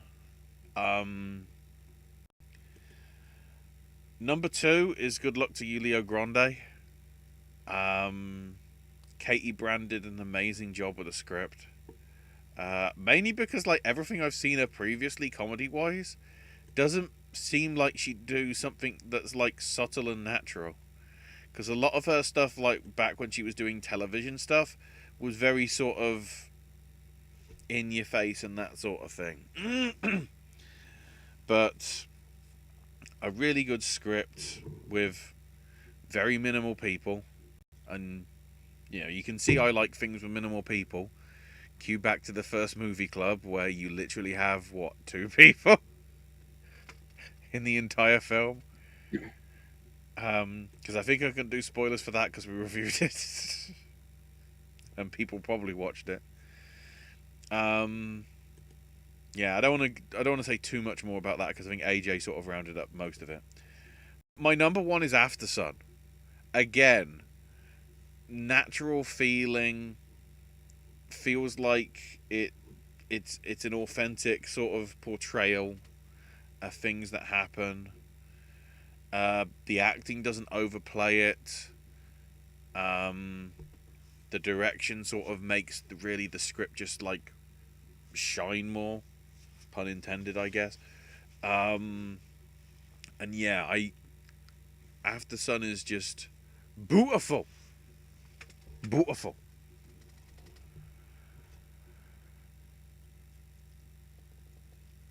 Okay. Josie says, love the screenplay of X. Like how the complex characters that weren't all tropes that had lots to say about beauty and insecurity. Favorite original screenplays for the first time watches of 2022. Matinee, Streets of Fire, Tokyo Godfathers, I'm a Cyborg, but that's okay. Avalon, Place Promised in Our Early Days, and Love Jones. Josie says, I keep saying Banshees is a feminist movie. Using Josie's things, I would also like to put Who Killed Captain Alex in for original screenplay. Jesus Christ. That might be better than Everything Everywhere All at Once. If I'd probably sub out Everything Everywhere All at Once for Who Killed Captain Alex in that reasoning, because that's the multiverse movie. Best original screenplay. I like this lineup. This lineup's awesome. My best original screenplay, my number 10 is a movie that kind of snuck up on me. AJ informed me of the existence of this movie, and I had a want to watch this in a circumstance that did not end up happening, and I ended up watching it anyway. And I was proven real quick why it belongs here. My best original screenplay, number 10, is "Marry Me." Such a basic concept for a movie. Strange concept for a movie that's I don't recall has happened before. Just random pop star gets dumped, and before things are about to happen, and she picks some random guy, and they roll with it. That kind of falls under the Notting Hill umbrella, doesn't it? I've not seen that movie in years. To me, it sort of feels a little. There was a reality TV thing over here called Married at First Sight, in which they just get married as soon as they first meet at the altar. That's the closest thing, maybe. I try to elaborate and I just get shot down. Love that. No, but I see what you mean. Certainly, it's in film wise, it's the first time that I've seen it. So, my number 9 is Armageddon Time. Another movie kind of snuck up on me. Anthony Hopkins talking to a kid at the end of the trailer.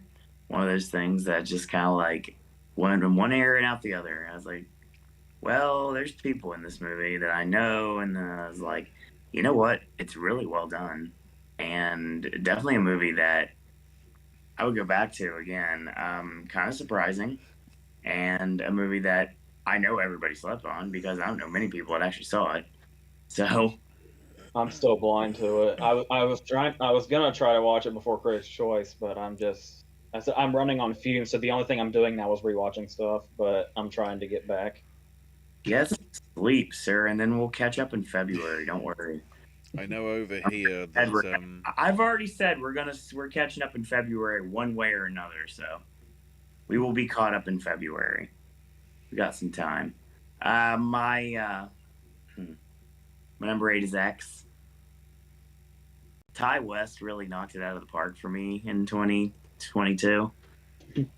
That 1-2 punch of X and Pearl. Just such a well done movie. Very grindhouse. Very of the time. X kind of with me played off like it was going to be like Texas Chainsaw on a porn set. And that's the vibe I was getting the whole time. Like something bad was really going to happen at all times. And it certainly does. But it's really interesting to see how everybody plays off each other. Very well done. Mia Goth, amazing. We'll get to her, don't worry. Such a great time in the theater. And I give a lot of flack to A24, but this is the time that I won't because this worked very much so for me.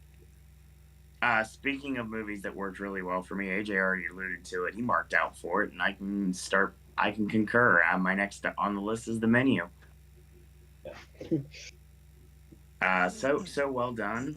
The concept is great, especially when things start unraveling.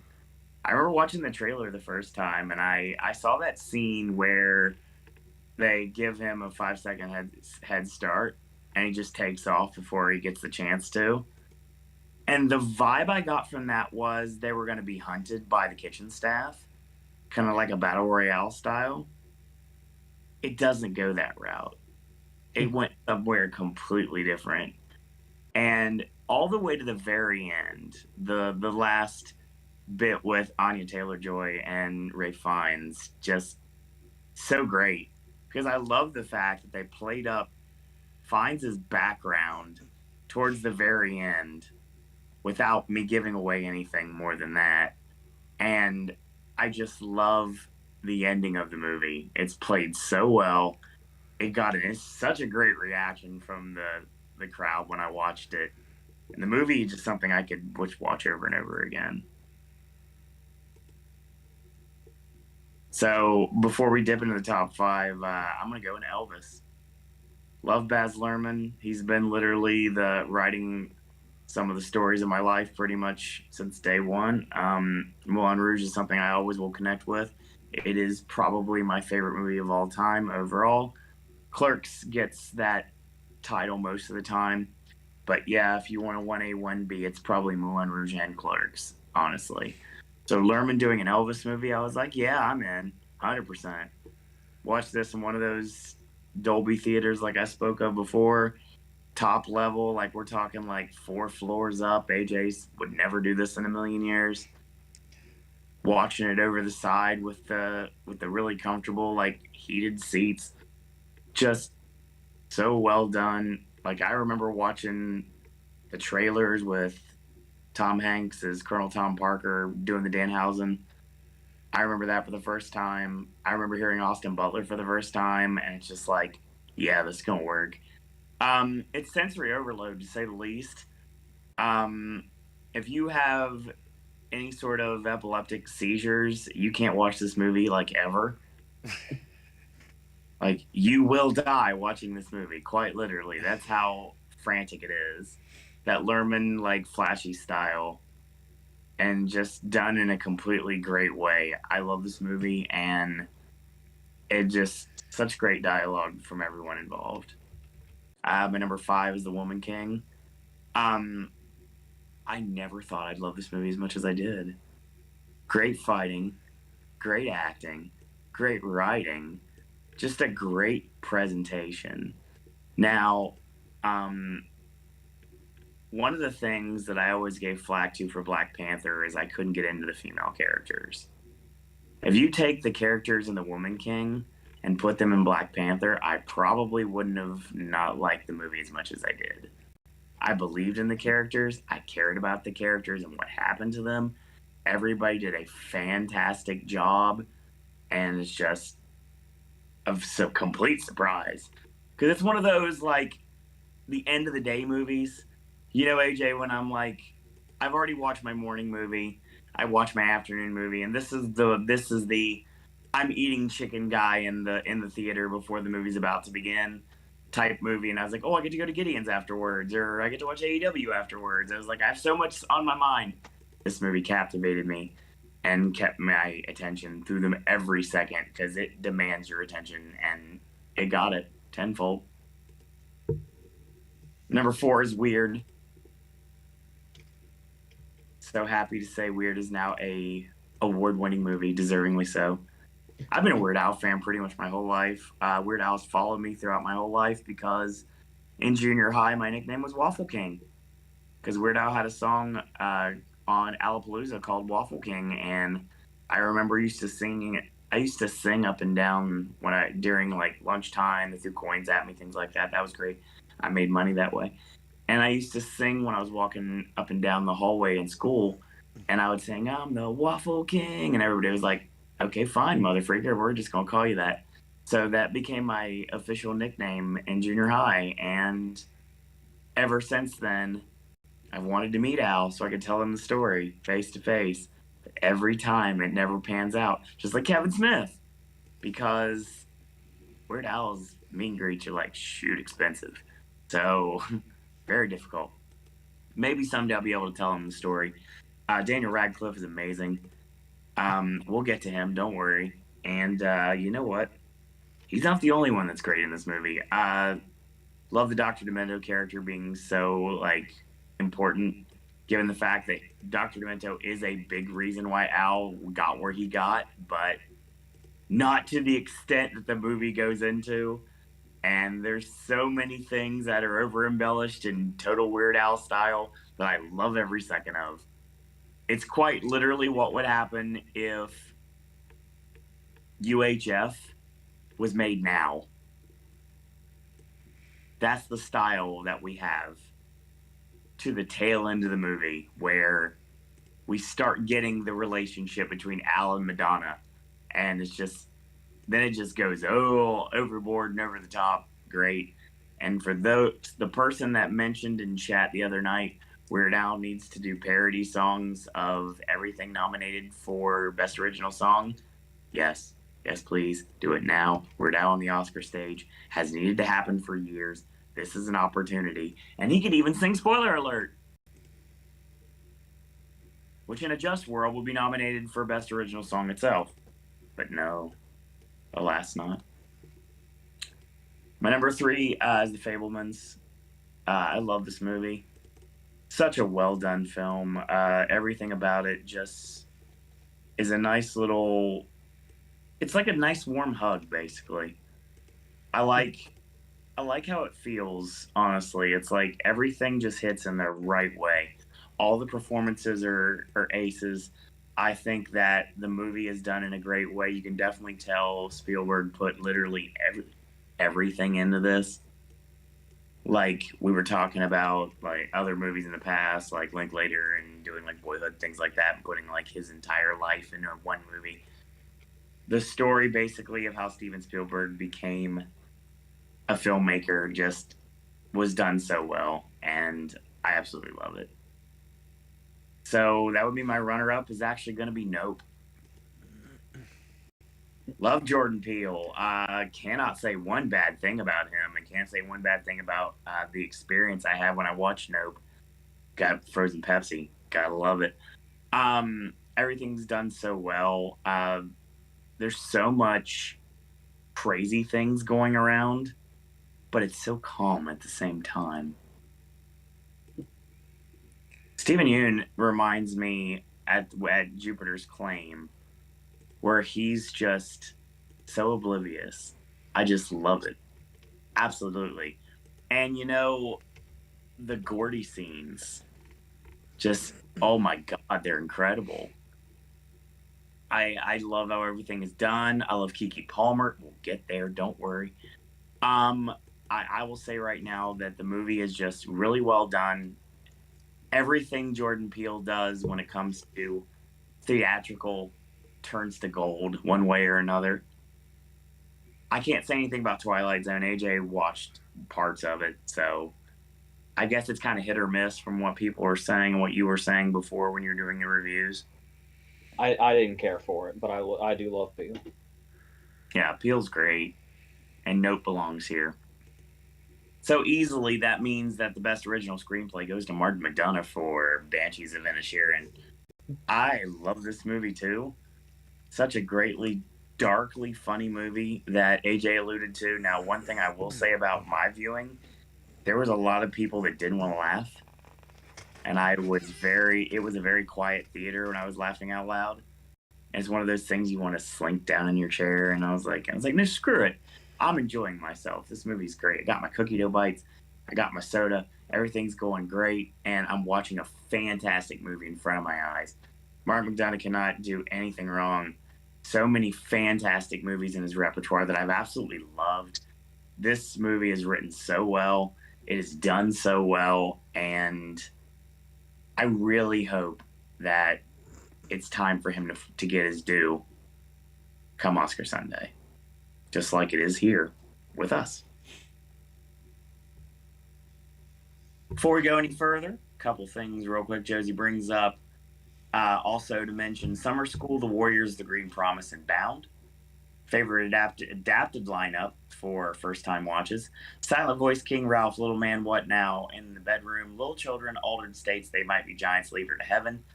the holly and the ivory away from her, devil in a blue dress. Brian says, Mia Goth, another actor I thought was American, actually British. Yeah. Josie forgot to include Nope in her favorite screenplays of 2022. Somebody mentioned yesterday that Weird Al presents song. I still want to see Ben Stiller do makeup, hairstyling, and Avatar makeup again.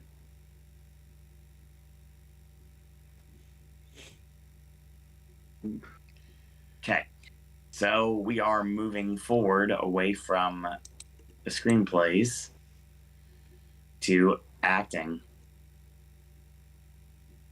All right. And we're 2 hours into the show, ladies and gentlemen. All right. Okay. We've been talking all season about how this category is nuts. There's going to be snubs no matter what. I'm even moving maybe one or two people to put them in their proper category, so you won't see them here, but you'll probably see them later. Still had to leave out people. I couldn't decide on anybody from Women Talking. I couldn't decide on any of the supporting actresses from The Whale. Yes, I still got a 10 here. And only one movie, no, 2 movies double up. So it was bound to happen. So, are we ready for supporting actress? Mm-hmm. All right. My number 10 in supporting actress is Janet McTeer for The Menu. Basically, one of those cases where you have one character that's the personification of what's being satirized. I mean, I guess you could say that about every individual character, but this character in particular really stood out, where it's like, you talk about the peak of the pretension that's on display here. And this was a beautiful rendition of that, especially with her little yes man constantly there. Dubai. Yeah. We're going to bring that back. And like I said, this won't be the first time I'm talking about having somebody in this category that basically personifies the whole message of the movie in general and what the movie's really sinking its claws into. Like I said, you can see that in every character, but the Janet McTeer character really specifically stood out to me. Like, I've heard some people say another thing being satirized here is the movie industry. And it's like, you know, them going after critics that go against their artistry. And it's another thing also. There's also things I want to go into, but they're spoilery, so I won't. But so I'm kind of been dancing around that. But yeah, Janet McTeer is my number 10. My number 9 is Kate Hudson. Another person that is clearly, you would think, an exaggerated version of a specific kind of character or a specific kind of real type person. But you're constantly asking, is this exaggerated though? Or is it just accurate? Where people like where it's, you know, Rian Johnson really going after influencer culture, which you would think would be an easy target.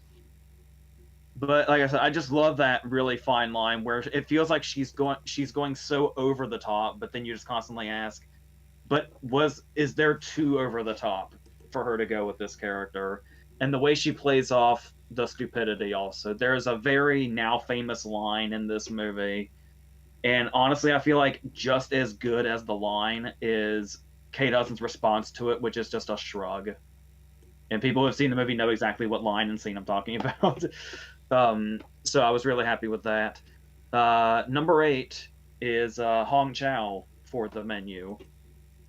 Yeah, over The Whale. This character in The Menu is... What's great about The Menu is I constantly find myself asking, so who is the craziest person in this movie? It's a toss-up between like 5 people. And Hong Chau's character is definitely at the top of that, especially when she has to handle like the rich douchebags. I know they're all rich douchebags, but are they supposed to be like crypto bros, I guess? Those guys. Yeah. The guys say, "Oh, this isn't as good as my cook at home," and she has that line, "You'll eat less than you desire and more than you deserve." Her delivery of that whisper that never go.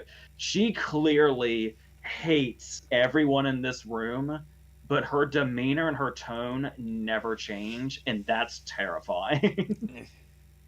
The one time she goes up an octave is when she's giving the tour, and Anya Taylor-Joy breaks the attention for a second, and she will just snap you right back in there. Even the way she's like clearly antagonizing with a smile on her face.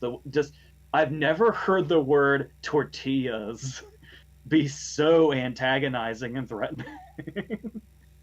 And she does that so well. Like I said, one of the scariest characters in the movie, that's saying something. There's a lot of crazy ass characters in this movie that I would not want to run into, especially in the dark. Or on an isolated island for that matter. I don't think you're gonna have to worry about that, but that's beside the point. Uh, Hey, number it's a movie, sir. It's a movie. That's what I'm talking about. It's a movie. Number 7 is Stephanie Hsu. She was pretty much the first one that really stood out to me while I was seeing Everything Everywhere All at Once the first time. Where it became clear, like, this is an actress who I don't know that I've seen before. If I have, I think it was in passing in another movie, where she didn't really stick in my mind. But then here, coming in and starting off the movie as this really sympathetic daughter that's, you know, leading this story of this striving for acceptance from the overbearing mother and stuff like that, and doing it so authentically and bringing so much emotion into it, and then becoming this very over-the-top villain throughout it, and having to go back and forth between all these different parts as the different universes come into it. And like I said, ultimately bringing it home, because this movie always brings the emotion home. This was always a performance that stuck out to me. Like I said, even though I didn't feel a connection to the movie, I could feel that what was there and what it was that people are being drawn to in this movie, and a lot of that has to do with her performance. So there's that. Number 6 is another performance that's just baffling to me that I don't think I've heard anybody mention it at all. It was never in the awards conversation. I don't know how many reviews even singled it out, but I found it very powerful. That was Jennifer Ehle in She Said. One of the more tragic characters in She Said, and for some reason, not a lot of attention is drawn to that. Every single scene Jennifer Ehle has in She Said is devastating. And she's got like a handful. That scene where she's just sitting at the dinner table with her daughters is devastating. The scene when she finally talks to them on the beach is devastating. Just everything about this performance. And as, you know, so few scenes that it's in. Because there's so much devastation in this story. Because everybody has similar stories. Like I said, she just has this extra layer of things that are like the world on her back. And the way she played that so authentically, I almost forgot. Like, I know Jennifer Ehle. I know her as the actress. I know her face. But I just kind of wasn't even thinking about the fact that this is her. It felt like a genuinely real person. Obviously, because it is a real person. But, like, it really felt real and authentic in a way that was kind of disturbing. So, top 5, going to a completely different type of movie, completely different genre. Another actress that just sort of dropped in from out of nowhere. My number 5 is Madeline McGraw in The Black Phone. She played the little sister. That was throughout the whole movie, it's a very unexpected performance in the best possible way. She could have just as easily been the comedy relief, and that's it. But once again, there's a lot going on with this. This character is coming from a very traumatic place because of the Jeremy Davies storyline, while also managing to be the comic relief. Like this, I never expected to walk into The Black Phone and hear a girl, a very small girl, get on her knees to pray, and her prayer is, Jesus, what the fuck?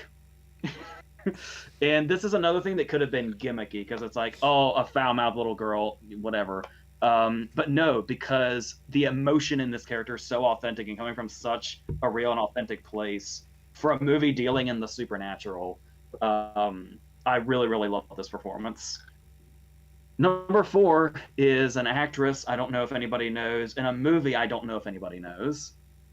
I'm talking about Mia Isaac in Not Okay, a movie with Zoe Deutsch that you can find on Hulu, where we'll talk more about the plot later, but Mia Isaac plays this character who befriends Zoe Deutsch, Zoe Deutsch is coming into this movie not exactly truthful about the things that have happened to her. It's a very trauma-based movie, and Mia Isaac plays a survivor of a school shooting who has befriended probably the last person she should be befriending.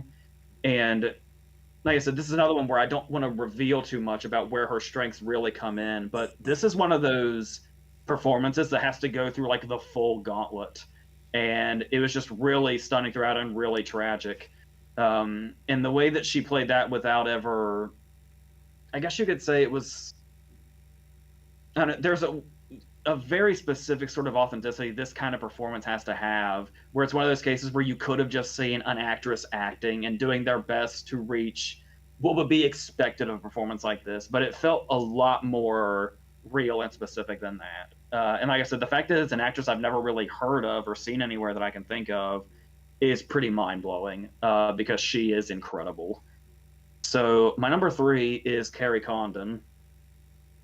Carrie Condon, who, as we've mentioned, is kind of the backbone of the story. Even Colin Farrell and Brendan Gleeson doing the rounds, like the press rounds, have talked about how Carrie Condon is essentially the core of this movie. And it's like, not only is it like, you know, her interactions with Farrell and Gleeson, where she's another character that's where a lot of the comedic stuff is kind of on her, because she's just so, we're seeing this whole bizarre, absurd scenario play out. She's the same person in the middle wondering what the fuck is even like, she's the one that's like sensible enough to know the basics of it. She's the one that says he probably just doesn't like you anymore. But then like the more we get into it and the more insane it starts to get, she feels way too sane for this island, and she is aware of that. But there's also the very heartbreaking scene where we get that she has more of an emotional core than she lets on, something that's kind of been getting pushed down, which is also kind of a theme of the movie. And then like talking about deliveries, just the way that like the way she changes her octaves from one like word to the other or sentence to the other, feels so precise and so perfect. So all the love and accolades she's been getting are definitely deserved. My number 2 is Rachel Sennett for Bodies, Bodies, Bodies.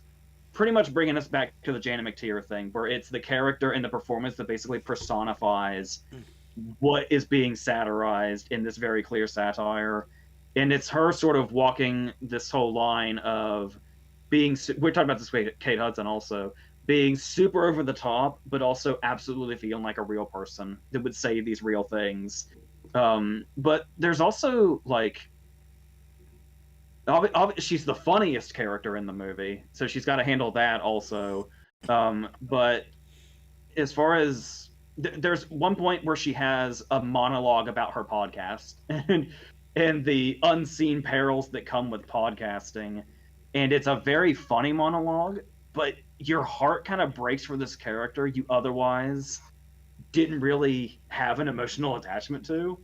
And it's like, it's the most vapid thing ever, but just the commitment in her delivery and realizing how much this means to her and how much of an impact this has on her, you kind of start to understand this very shallow character. And after Shiva Baby, I will follow Rachel Sennett to the ends of the earth.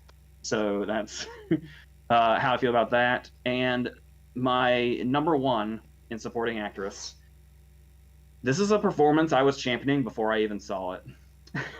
Because I was championing it after I read the book, because I knew this was going to be crushed by this actress, and this actress brought even more than I thought they would.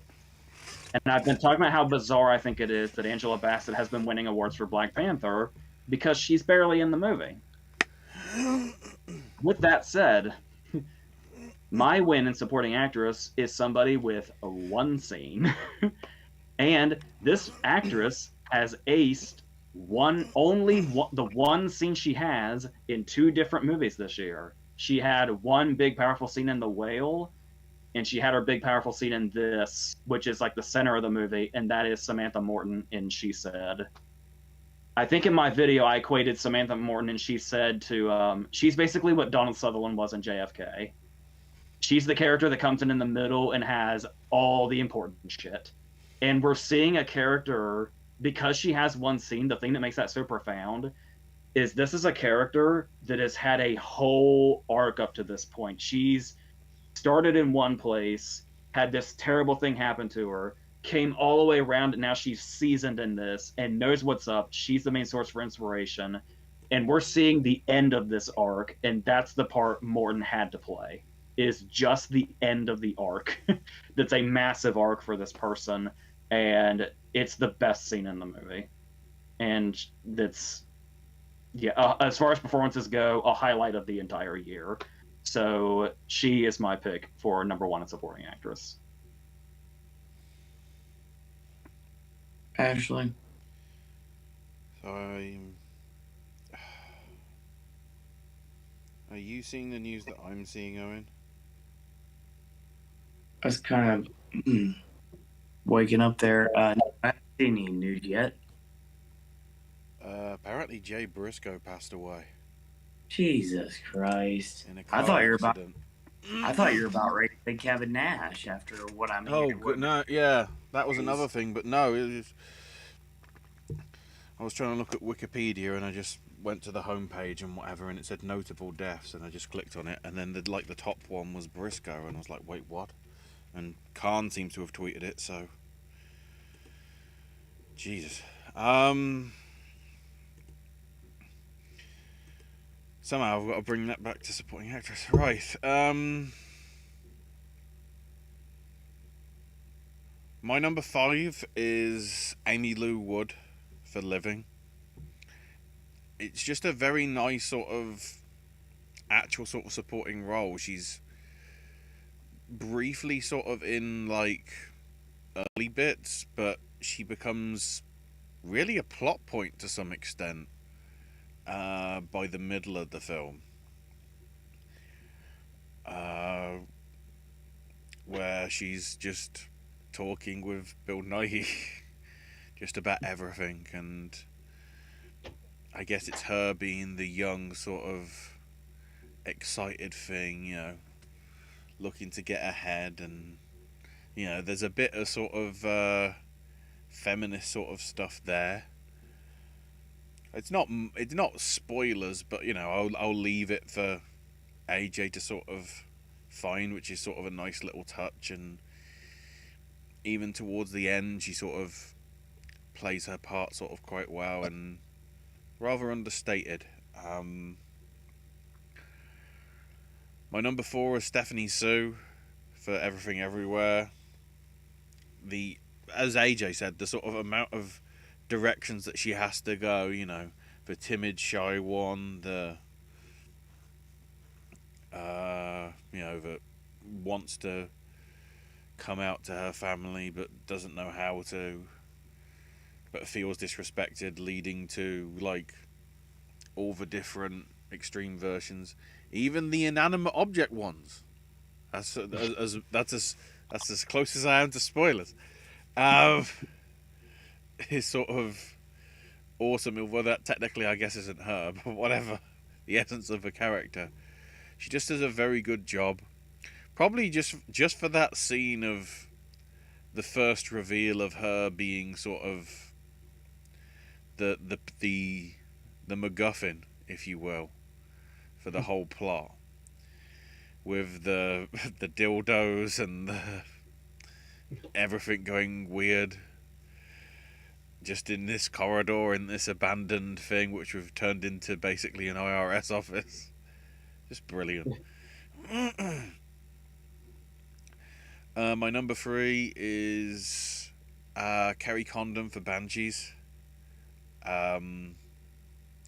She really, the one scene alone where she's just, you know, telling everybody to get shafted, you know, none of your business sort of thing, in the shop, is pretty good enough. You can tell she wants to get out of this community because it's affecting her mental health, arguably.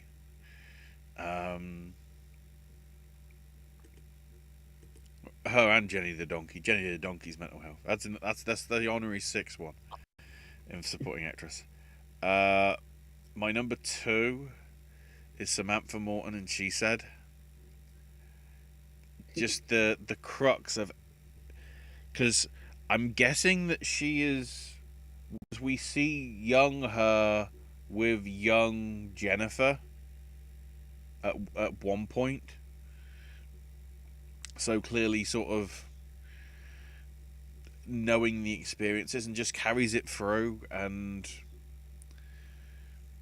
you know, never before has a coffee cup been so important. Was it coffee? Was it no? I think, or is it just water that she has? I'm trying to remember what her order was. But just the way she's strict to the point. This is what this man has done. People have tried to stop it, but if you're going to try and, change things, I'm with you all the way, just everything. And my number one is Janelle Monáe for Glass Onion, and I can't even say why. Yeah.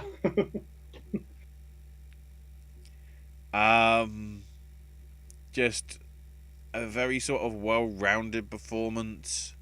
I mean, the clips that you've seen sort of show that she knows how to gel with a Rian Johnson sort of spontaneous-esque script.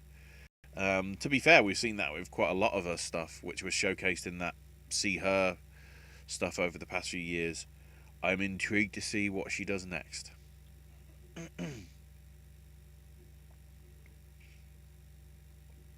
All right. Izzy says, love the shout out to Janet McTeer in the menu.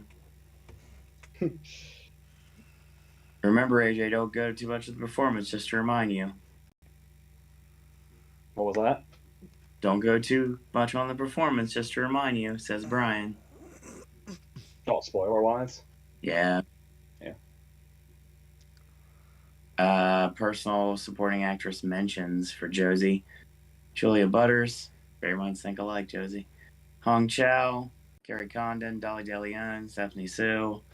Janelle Monáe. Jenna Ortega. AJ did go 10 nominations for his lineup this year just because how good this year it was for you. Is that why you did 10 this year? 10 was your idea. Yeah, that was a bad idea. This show's going to go 4 hours, and I don't want that to happen. But we have to elaborate on what we're saying. Well, you guys can. I'm just gonna give you a lineup in a minute. At this point, I'm just gonna be useless. Isabelle Huppert for Marcel.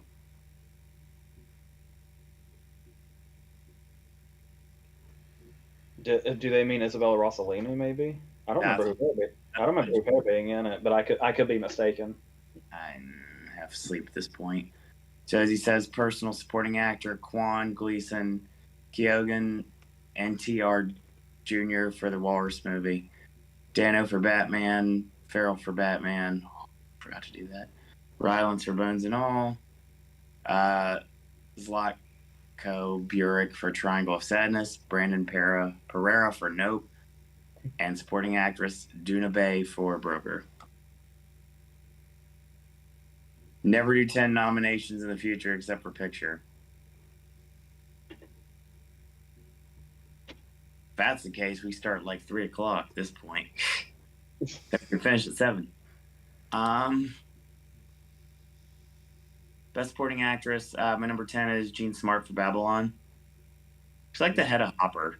That's the vibe I got from her. Granted, I know that's not what her necessary situation was, but that's exactly what she was. She was a head of Hopper, 100%. She was the person that knew everything. She knew who was seeing whom, who was doing whom, what was doing what, and everything, what was being done at all times. She was the person that you always had to go to find out everything. My number 9 is Courtney Cox for Scream. Gail Weathers has been an iconic character since day one, and she brings it here like she always does.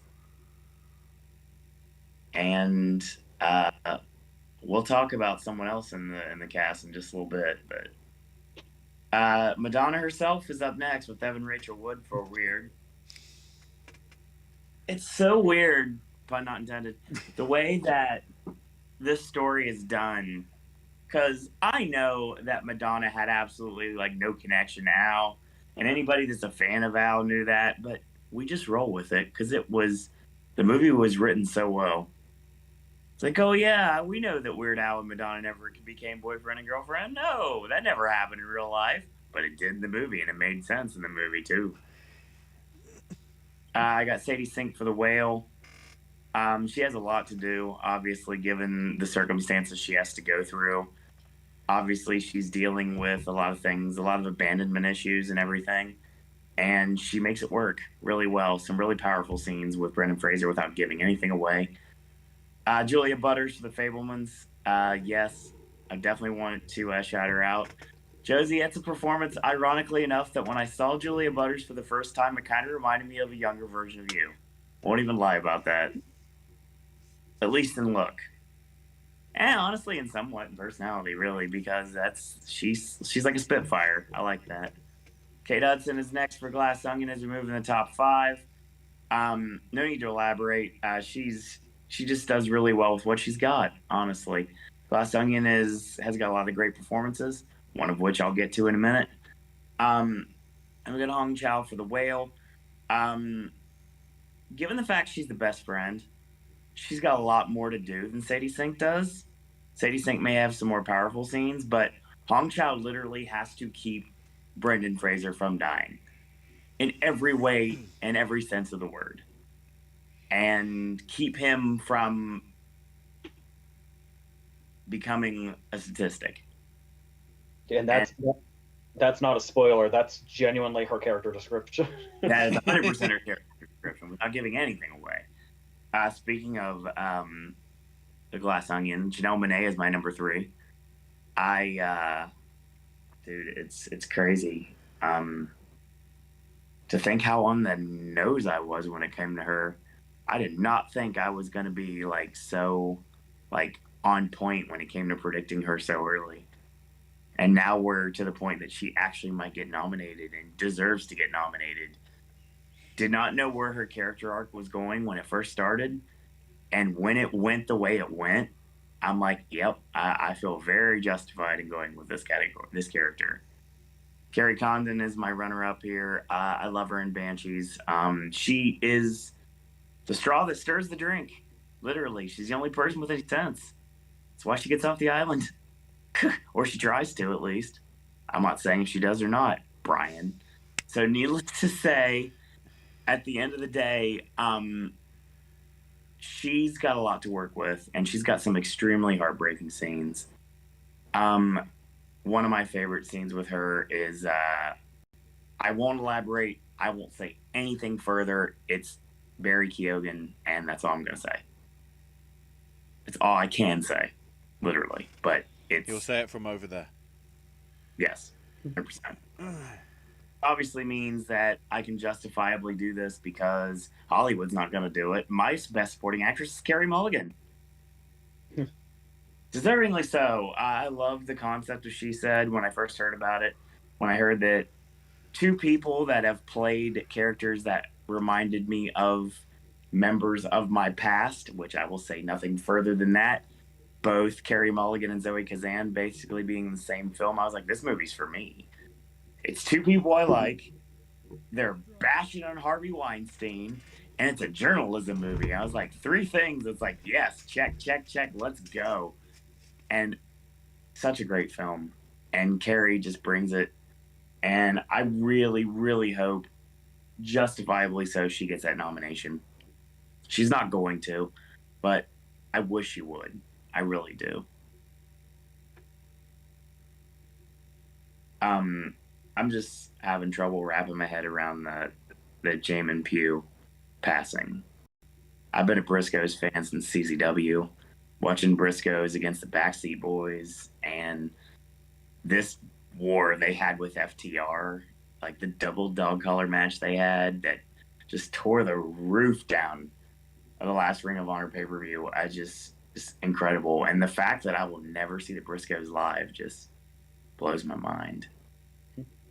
It sucks because weirdly enough, you look at the Briscoes, you think Mark is the person that's going to be the one that, because he does the kamikaze stuff. But I mean, Jay, I wasn't expecting that at all. I mean, Jay Briscoe honestly is the reason why the Briscoes aren't on AEW television, because he said some rather homophobic things on Twitter a while back, many years ago, that he has since apologized for. But Warner Brothers Media just be like, nope, nope, we don't want him. We don't want him on our screens. So that's the reason why you see the Briscoes on pay-per-view. You wouldn't see them on television, and it's just sucks. It really does, because like you follow someone's career, you talk about just being like celebrities passing, things like that. It's just like just like another sport. Like you follow like a football player, a basketball player, a baseball player. It's like, oh, I've been watching you since college, or I've been watching you since your first game and everything. I've been watching the Briscoes since they were illegally wrestling on television because they were not of age yet. The Maryland State Athletic Commission, they had to lie in order to be able to wrestle their first matches. I know you don't know anything about the Briscoes, but I mean, probably one of the greatest tag teams of our day, without question. And it just throws me off. It's like, and Ashley brought that up, and this is a good segue here. When Ashley brought it up, I was scared it was Kevin Nash, because Kevin's son Tristan passed away a while back. Yeah. And that hit him really hard. And of course, he just lost Scott Hall, which is his lifelong best friend. And everybody was worried about Kevin and everything. He's doing his Click This podcast and everything and try to get his mind off things, which is the polar opposite of what happened when I lost my mind for a while. I kind of stepped away. Kevin Nash threw himself into work, and I wish I had the guts to do that like he did. But he was talking about on Twitter, I'm paraphrasing here, was talking about like staring down a gun in your mouth and everything like that. And I was like, oh, I didn't mean to say that. And I was like, oh, we don't need any more tragedy in professional wrestling. And I don't know anything about what happened to Jay Briscoe, but yeah, I know this is a horrible way to go into a show that's already almost 3 hours long, but I had to say something. I really did. Jay Briscoe, fantastic superstar, tremendous athlete, multiple world tag team champion with his brother Mark, current Ring of Honor tag team champions. So Tony's got to worry about that now, which of course that's not really a priority. But I mean, yeah, we here on Popcast Network want to issue our condolences to the family of Jamin Pugh, and talk about the life, career, and times of Jay Briscoe. Mm-hmm.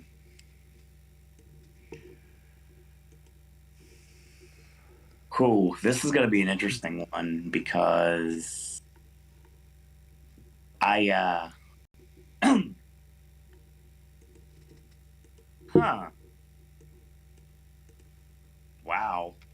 Brian says, I feel tired. Never thought I felt tired to Popcast before. I said I've been feeling tired since like 10 o'clock this morning. So we're I might have fallen asleep during AJ, no offense, sir, but okay. So this is my favorite category, but while you've been talking, I've been sitting here trying to figure out how to make it even more concise. You're welcome. I gave you time. Are we ready for supporting actor? Yeah, please, because I don't want to be here for 4 hours. I gotta preface this by saying something real quick. This category is so stacked, and I love it so much. Brendan Gleeson's not even here. Oh my God. That's what this category looks like. Sacrilege.com. Okay. I also would have liked to have put Tobey Maguire for Babylon and Lee Pace for Bodies, Bodies, Bodies. Couldn't fit them either. It was tough. So here we go. Here we go.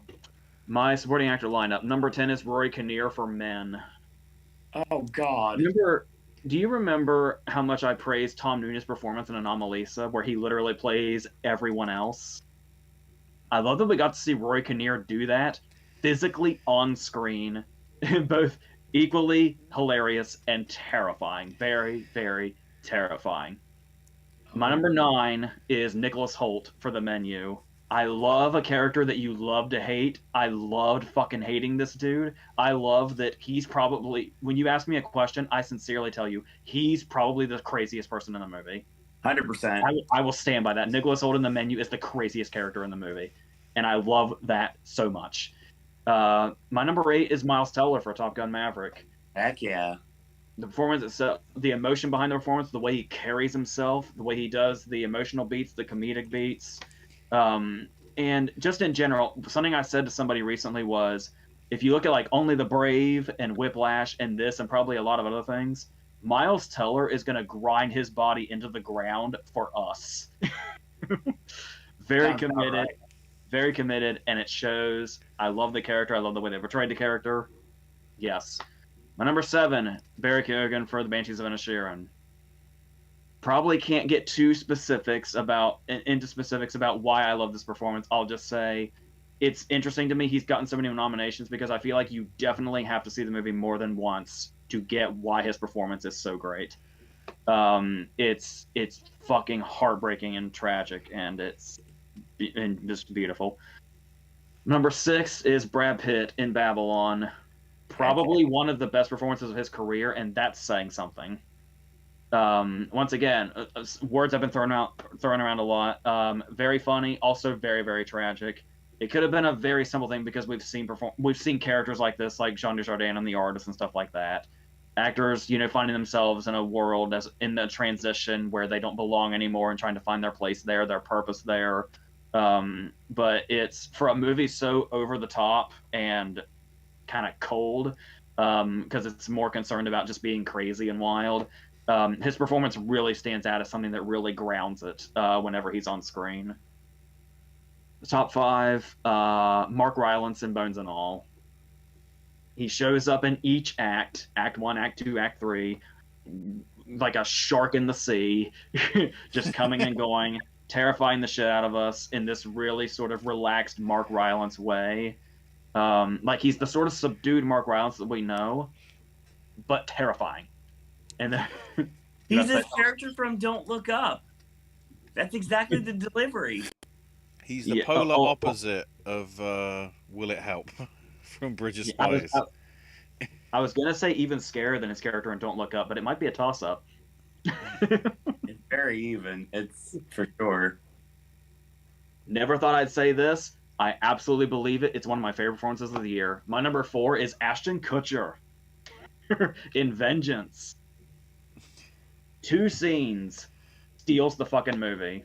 He's one of those guys that just is immediately commanding, draws everybody's attention, and he's a guy that is a piece of shit that knows he's a piece of shit and is just honestly ahead of the curve. I really love his performance, and I love he just came from out of nowhere and just completely blew us out of the water. I love it. Number 3, Edward Norton in Glass Onion.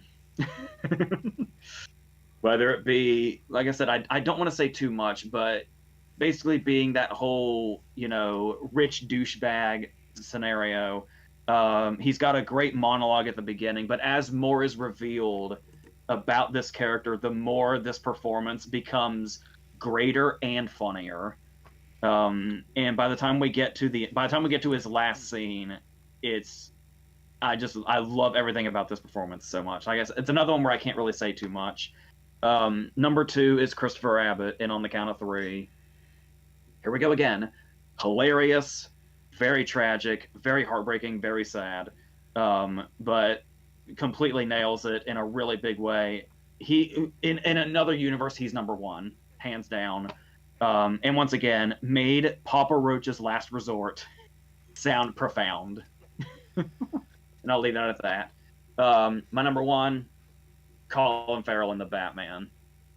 People can credit the makeup all they want. That is an entirely new character that looks like Colin Farrell. Like, we were having this conversation recently. Brendan Fraser in The Whale is amazing. It also looks like Brendan Fraser in makeup in a fat suit. Colin Farrell is nowhere to be found in The Batman. And to this day, I stand by that. We were saying that back in March when it came out. I say that now. Like I said, he took a character that we know, the Penguin. It's a whole new character now, and there's not an actor in there. It is just a character, and it's incredible. So that's my supporting actor lineup. All right.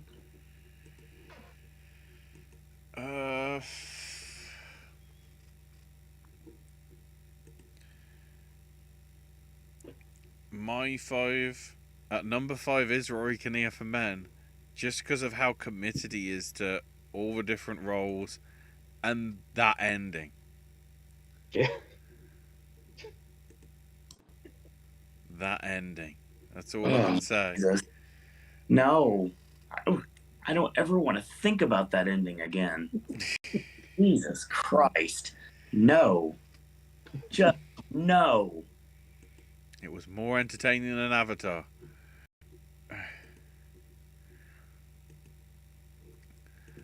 My number 4 is the category fraud that is Ke Huy Quan for Everything Everywhere. It just feels sort of natural and beautiful. You know, he said, you know, how he wanted this role just because of it didn't seem playing up too much to the Asian stereotypes.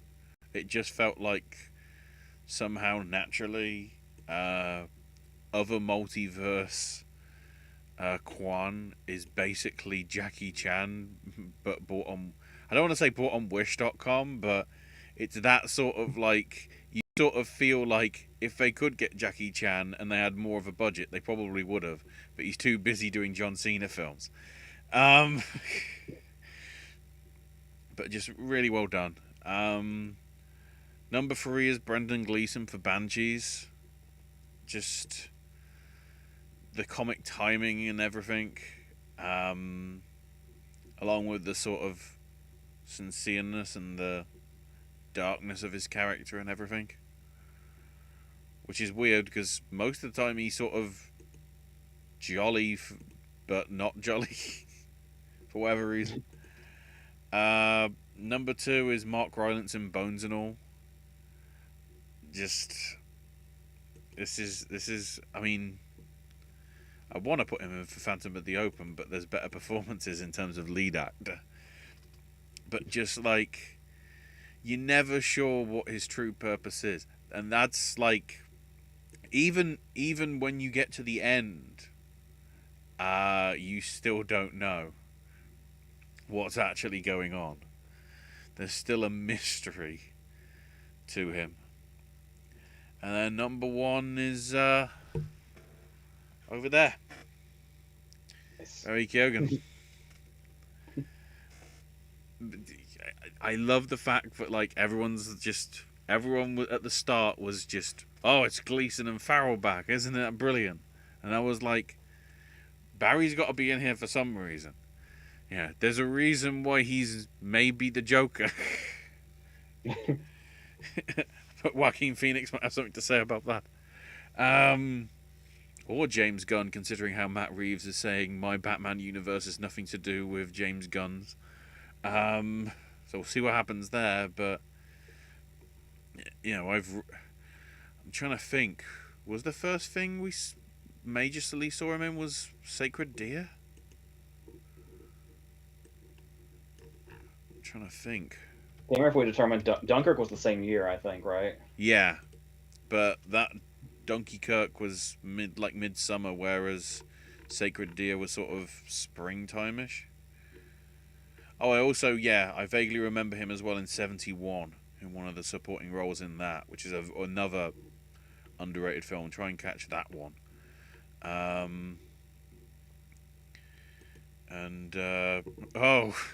His next film is Emerald Fennell's latest project.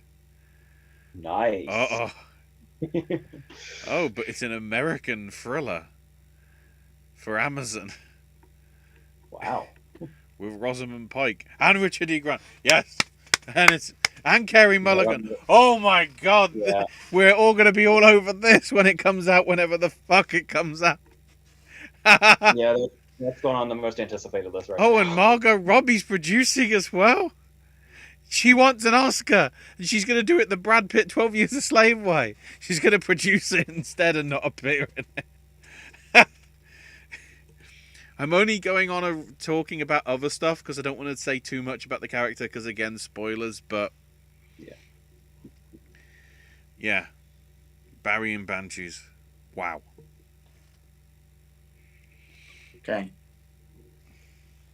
Brian says, "Can I just get this out of the way? AJ's number one for lead actress is Ana de Armas in Blonde." I can't tell if that's a joke or not.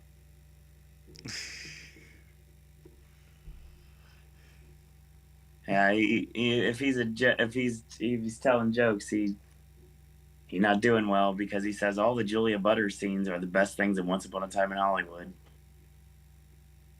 All the scenes in Once Upon a Hollywood are the best scenes in Once Upon a Hollywood. Yeah, the only good filler in the movie, all the other filler moments in Hollywood are pointless. Yeah. Yeah, you can stop talking now, Brian. You're already digging yourself. You're digging yourself. We said at the beginning we have to respect opinions. Let's try. Yeah, Let's try really, really hard. you respect Quentin Tarantino in this house, or these three houses. I did mean Isabella Rossellini, said Chezzy. It says, I like Top Gun Maverick being about step parenting and mentorship. Cruise is a great teacher for Teller and a great stepdad to Jennifer Connelly's daughter. One, if not of my favorite thing about everything, is the portrait of marital reconciliation. Making an older couple feel young, that's what I brought up in my review way back when. There's an agelessness to their romance. Brian says, Anna was a joke, like with Rachel Zegler. Ah, gotcha. Okay. Yeah. I'm gonna get a little heat for this one, and I really don't care, because this is my answer. This is my lineup. My number 10 is Danhausen himself, Tom Hanks and Elvis. He plays Colonel Tom Parker as the most evil man in the world. Like I said, he's literally a cross between Mr. Burns and Danhausen, even though Danhausen has Mr. Burns in him as well. When he meets him in the Hall of Mirrors is almost hilariously on the nose. Oh my god. I get Tom Hanks is like VO, and Elvis reminds me of like Big Fish. Like that sound alike is kind of there. My number 9 is Ray Fiennes in The Menu. So good. Such a great performance. I will say right now that when we find out his like full story arc, which I can't go into, I like the direction it goes. And one of the things I love best about The Menu is the go home. I love the way that The Menu is told with the little here's the various courses all the way to the end of the night, just like it would happen if it was just a regular like Michelin star restaurant.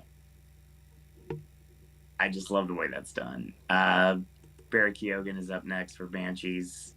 Such a heartbreaking performance. Really funny though in some ways. He's got some really funny stuff, honestly. I've laughed out loud at his stuff many times, watching the movie a couple of times that I have. But when we get down to the heart of the matter, quite literally, yeah, it goes in a very dark place, and that's all I'm gonna say. I said this when I walked out of the movie, and this performance is still stuck with me. Paul Dano in The Batman. Like I said, the Riddler's my favorite character. Dano, I've equated to playing me for so long that it's just like, I mean, it's not as long as Ewan McGregor, but I mean, it's still pretty long in life. But yeah, when I found out this was a thing, and they basically were gonna play the Riddler as John Doe, I'm like, yes, sign me up now. And the movie just plays so well. I just love his first scene where he's just like, all of a sudden it's a dark room. The next thing you know, you like just see like a flash of him in the background. Oh god, it's so good. Such great stuff. And the best thing about it is he's just a broken man who doesn't really get his like vindication against Batman, but Batman really doesn't get over on him either. That's the best part. He does, but he doesn't. So he doesn't get his Joker moment or anything like that. He's the one that gets the last laugh for all intents and purposes, even though he still goes away. Yeah.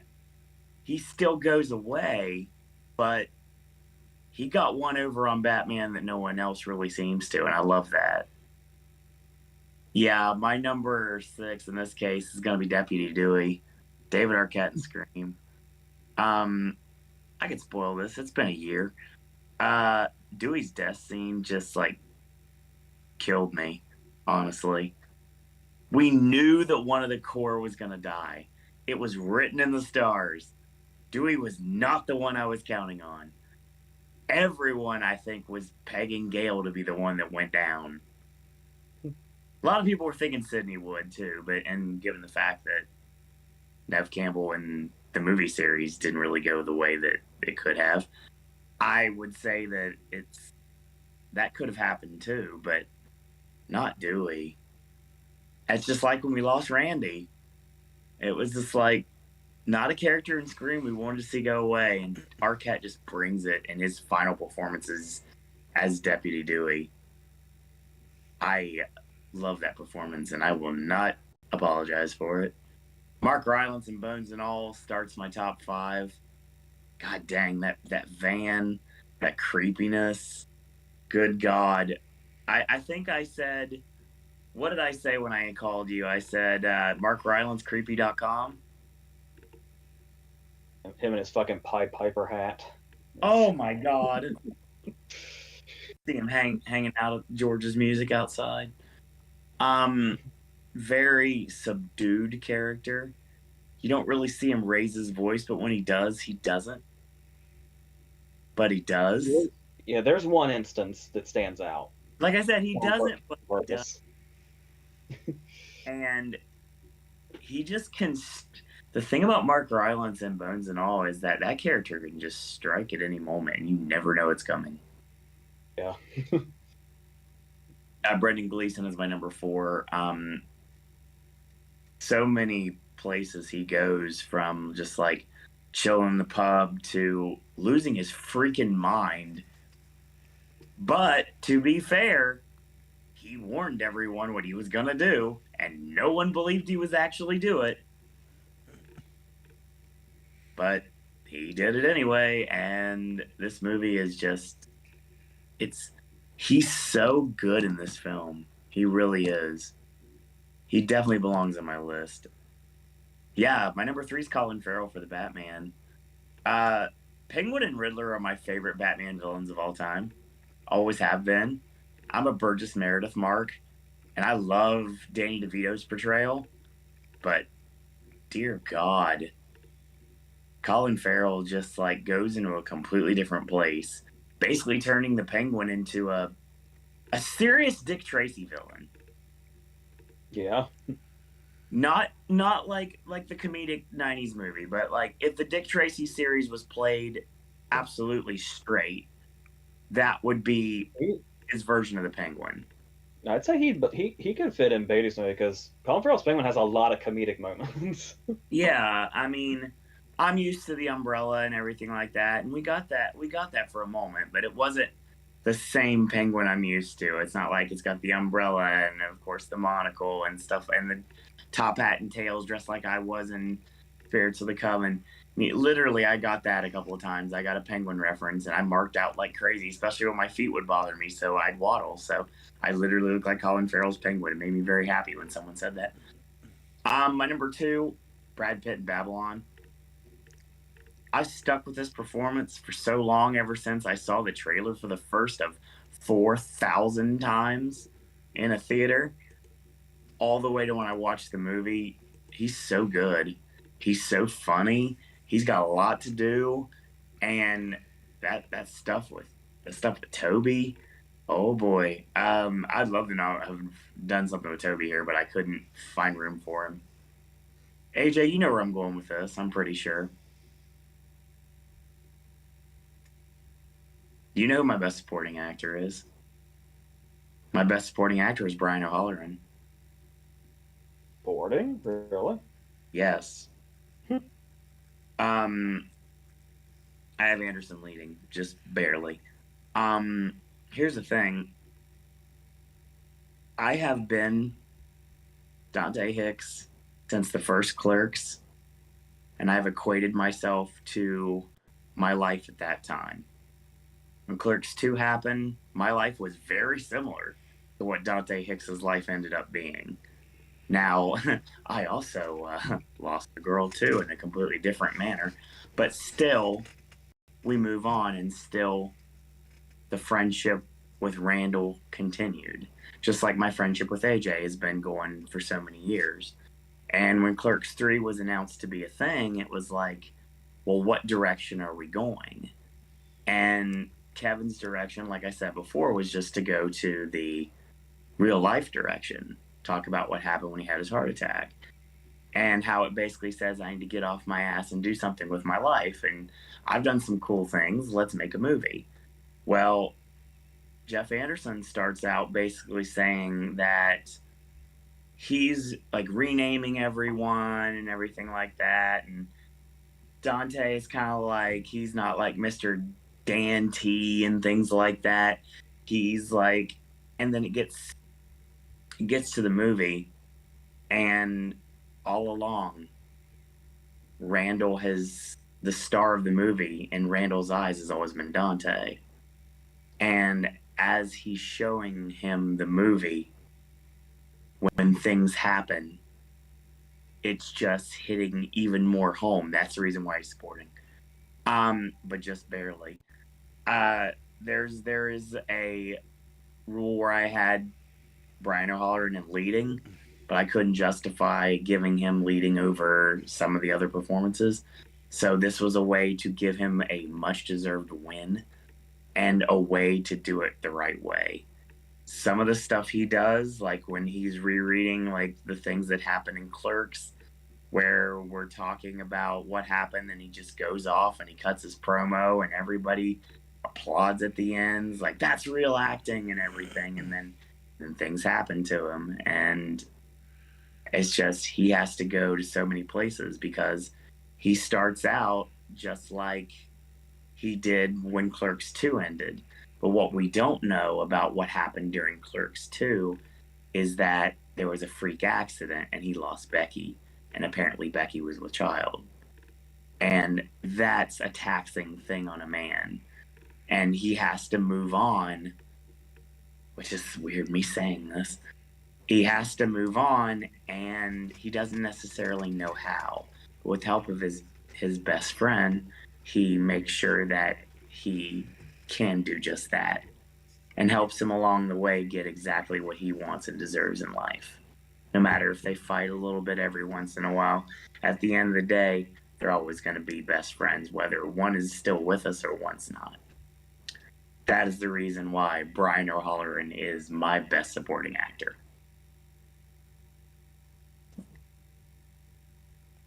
That's probably about as impassioned as you're going to get from me tonight. I was also surprised you put Fines in supporting. That's interesting. Yeah. I suck at Are we ready? That's probably my problem. Are we ready for actress? Yeah, we got 4 categories left. Let's go. All right. My number 10, Frankie Corio for After Sun. It's her movie. Like I said, whenever I see that level of authenticity from such a young actor or actress, it blows my mind. Fantastic. Outshines Mescal to me by quite a bit. Number 9, Leslie Manville from Mrs. Harris Goes to Paris. I was talking about, being a bright fairy tale in a bleak world. That wouldn't work without this performance. It's this performance that really takes us to that place. Honestly, it's just the scene where she sees the dress is when it really stood out to me that this is a great performance. Where she has no dialogue. It's just like her dream is coming true, and it's just her face, and it's beautiful and perfect. Number 8, this is the category I felt she should be in. Janelle Monáe for Glass Onion. What Ashley said. Too spoilery to say pretty much anything. Number 7. Number 7 is Michelle Yeoh for Everything Everywhere All at Once. Michelle Yeoh can do comedy. Michelle Yeoh can do drama. Michelle Yeoh can certainly do action. Now she has to do all of them in a constant cycle. Perfect. The big emotional scenes at the end nails everything. Number 6, Zoe Deutsch for Not Okay. When you watch Not Okay on Hulu, they give you a warning at the beginning that the movie has an unlikable female protagonist. It's a warning. It has an unlikable protagonist. And what's funny about that is this performance is so convincing. Yes, I hated her for what she did and the reasons for which she did it. But I also felt very, very bad for her and sympathetic for her for completely different reasons. And the way she plays both, where you just want to hate her, but when things go too far and the consequences become too much, she made me feel sorry for her also, despite the terrible, horrible thing that she does. I think that's pretty good. And Zoe Deutsch in general is really fantastic. She doesn't always get the roles that will show it, but Zoe Deutsch is a fantastic actress. Very underrated. I've been a fan for a long time. Top 5. My number 5 is Danielle Deadweiler. Yes. It's one of those performances you watch and you just think, how the hell does an actor even get to this place? Oh, so good. Like how? And that's that in itself. And that's the strength that she carries through the whole movie. And that's undeniable. Number 4 is Emma Thompson for Good Luck to You, Leo Grand. Much like Mrs. Harris Goes to Paris, was pretty much covered in Screenplay, where it's like everything authentic about this movie and real about this movie without seeming like it's trying to be is going to come from a performance like this. The one thing that was driving me crazy was this character feels like she's really old and unwanted and she's past her prime when Emma Thompson looks fucking incredible in this movie. That's the one thing. And she's her performance as well, obviously. Number 3 was tricky. It's Mia Goth for X. I picked one over the other instead of going for both. When it's pretty much an equal measure because I appreciate the way she was able to play the two completely different characters in X. One of which was the old woman, where I imagine a lot of people went into X watching the whole movie not realizing that was her, because she did that so convincingly. But then Pearl has the 9-minute monologue, which is just as impressive. But ultimately, because I love the two character dynamic and the way she played old so convincingly, that she probably tricked most viewers, I said for X. Number 2, Regina Hall for Honk for Jesus, Save Your Soul.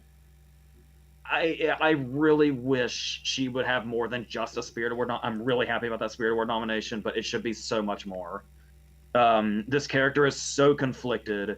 It's one of those characters that's put in a position where you're not sure whether to think she put herself in this position so she gets what she deserves, or she's in a position she can't get out of because of this loyalty, I guess, but not loyalty in like necessarily a negative sense per se, but it's a really complicated mixture. This is a very complicated character to play.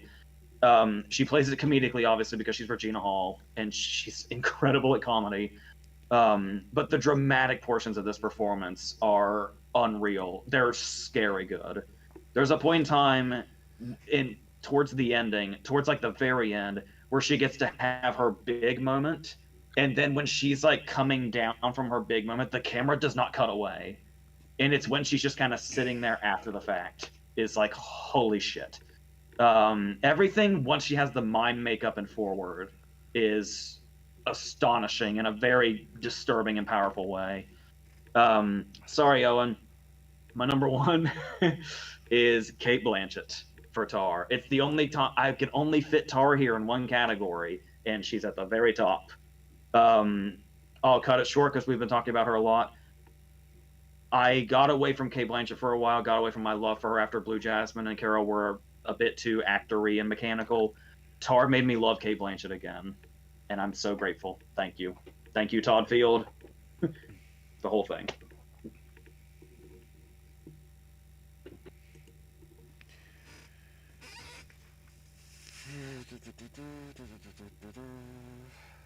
Right. My 5 for actress. Number 5, Viola Davis in The Woman King.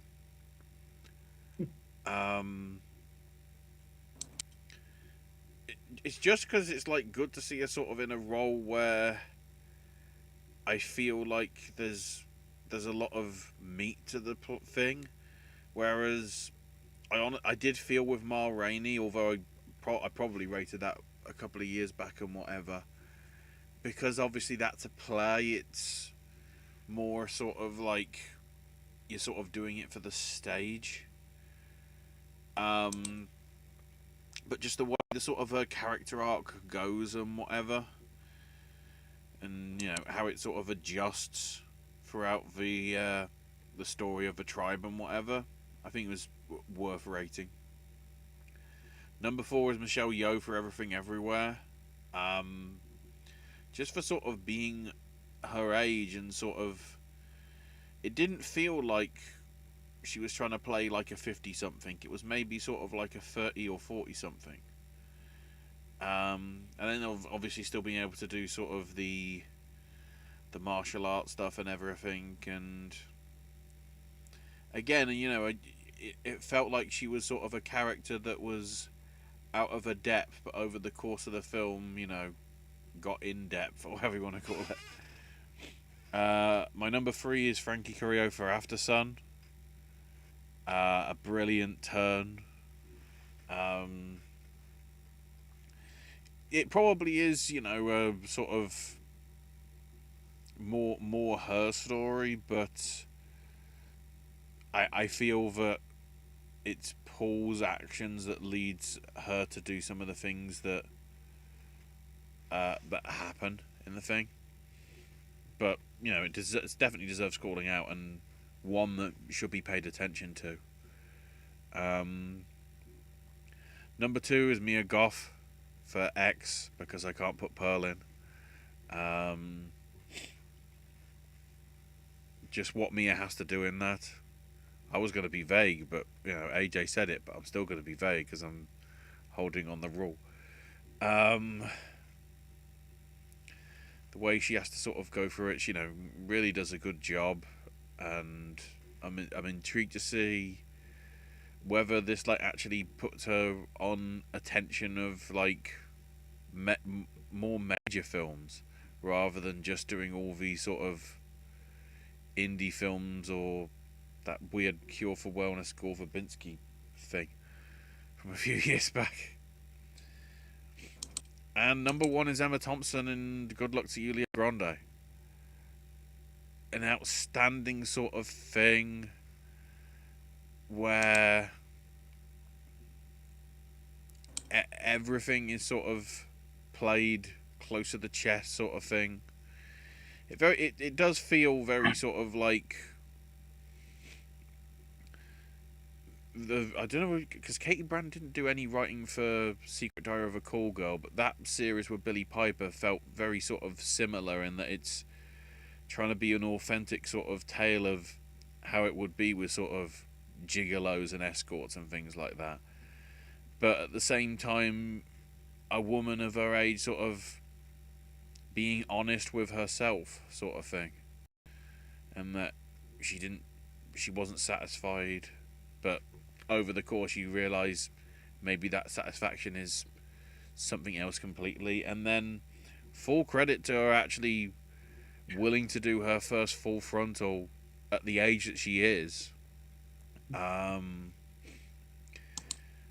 to sort of epitomise sort of the character that she's playing, somebody that's a bit timid but over the course of the thing sort of gains her confidence, really.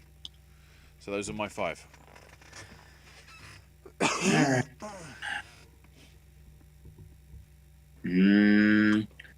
Josie says lead actress mentions as of today not finalized: Mia Goth, Taylor Russell, Michelle Yeoh, Kate Blanchett, Jenny Slate, IU, Charles B. Dean, and shout out to Ronan and How They Run, and Joy, Taylor Joy in the menu. Lead actor Fraser Farrell Ramcharan from the Walrus movie, Chalamet, LaBelle, and David Bradley for Pinocchio, Ray Fiennes. Director mentions not yet finalized: Field, Osland, The Daniels, Spielberg, McDonough, Peele, Rajamouli, Del Toro, Matt Reeves, Vicky Krieps for lead actress. Favorites of seasons as of today: Apollo 10.5, Banshees, Bones and All, Everything, Fablemans, Glass Onion, Marcel, Nope, See How They Run, Tar, Triangle of Sadness. I love that David Bradley shout out. We're at actress, right? Uh-huh. Best actress, my number 10 is Jennifer Lopez for Marry Me. Say what you want about Jennifer Lopez as an actress. When she cares about a role, you can tell. She seemed like she wasn't going through the motions in this role. Like I said, just because I connected with the role doesn't mean anything. Just the fact that I liked it, and she's good in the role. My number 9 is Taylor Russell from Bones and All. I don't want to deny her whatsoever. I was not. Nope. I was not able to go with Chalamet here, so this is my other shout to Bones and All, and I'm very happy that she's in this lineup. Mia Goth brings up next for X.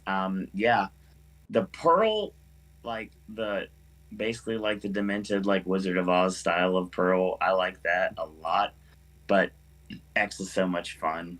Honestly, I love how grungy it is and grimy and just like it's just nasty movie. And Mia Goth just brings it. Totally does. She's gonna be a scream queen for years to come, and she deserves every bit of it. Margot Robbie for Babylon. I love that cat. I love the character. I don't care. She's over the top. She has to be. That's what she's supposed to play. I very much enjoy her. Best actress, Zoe Kazan for She Said. Um, Not enough people are like talking about her performance. Very understated, but she knows exactly what she wants, knows exactly how to get it, and she knows who she needs to talk to make that happen. I've been a Zoe Kazan fan for so long, and I'm very happy to see her finally getting recognized.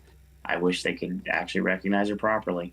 Leslie Manville's up next for Mrs. Harris Goes to Paris. Yeah, it's just a delightful movie and a fantastic performance. A movie that kind of came out of nowhere. Not something that I normally would go for, but just a delightful film to watch on the afternoon, and I am very happy that it exists. My number 4 is Kiki Palmer for Nope. Yeah, another role that very much got forgotten and shouldn't have, because she's great in this movie, and she has a lot to work with as well. She's funny when she has to be. She plays terrified when she has to. I just love her in this role. My number 3 is Michelle Williams in The Fablemans. This I don't know why she's not getting more accolades, and it makes me sad. Such a well done performance. Michelle Williams always brings it to any cat anytime she performs anything, no matter what it is. And this is no exception. She does a lot with what she's got. She has a lot to work with. The stuff with Seth Rogen is just unbelievable because if you really think about what's actually going on, it's just like there's so many things that have to work with, so many moving parts. The stuff that Gabriel LaBelle has to do here is like basically trying to kind of keep kayfabe, basically for all intents and purposes, just to make sure that no one finds out what's actually going on. Just Michelle Williams is great in it, and that scene, of course, her dancing in front of the lights, just amazing, very well done. Viola Davis is my runner-up here. I love The Woman King, and I love Viola Davis in The Woman King. And if in a just world, I would love to see Viola Davis start winning. She deserves to. But above her is my winner, and the person that should be running away with every single one of these Best Actress categories without any competition, but just isn't. And I swear to you, if she misses the Oscars, you're going to see me scream. Danielle Deadwyler for Till. 100% my Best Actress performance of the year. So much she has to do. She starts out just being a mom. Just being a mom and just sending her son off to visit relatives and just kind of warning him about what may or may not happen. And he's like, "Oh, I'll be okay, Mom. It'll be fine." And if you know what happened, then you know what's going to happen, and it's even worse. But if you don't know what's going to happen, which I'm not gonna lie to you, I didn't really know the story of Emmett Till whatsoever going into this movie, so I went into it blind, and it like hit me like a rock when it happened. I did not know that was gonna happen at all, and it's just such a powerful performance in every way possible. And I really wish, and deservingly so, this would do better when it came to actually winning things. And at this point, I just want her to get nominated for the Oscar because she deserves every bit of it.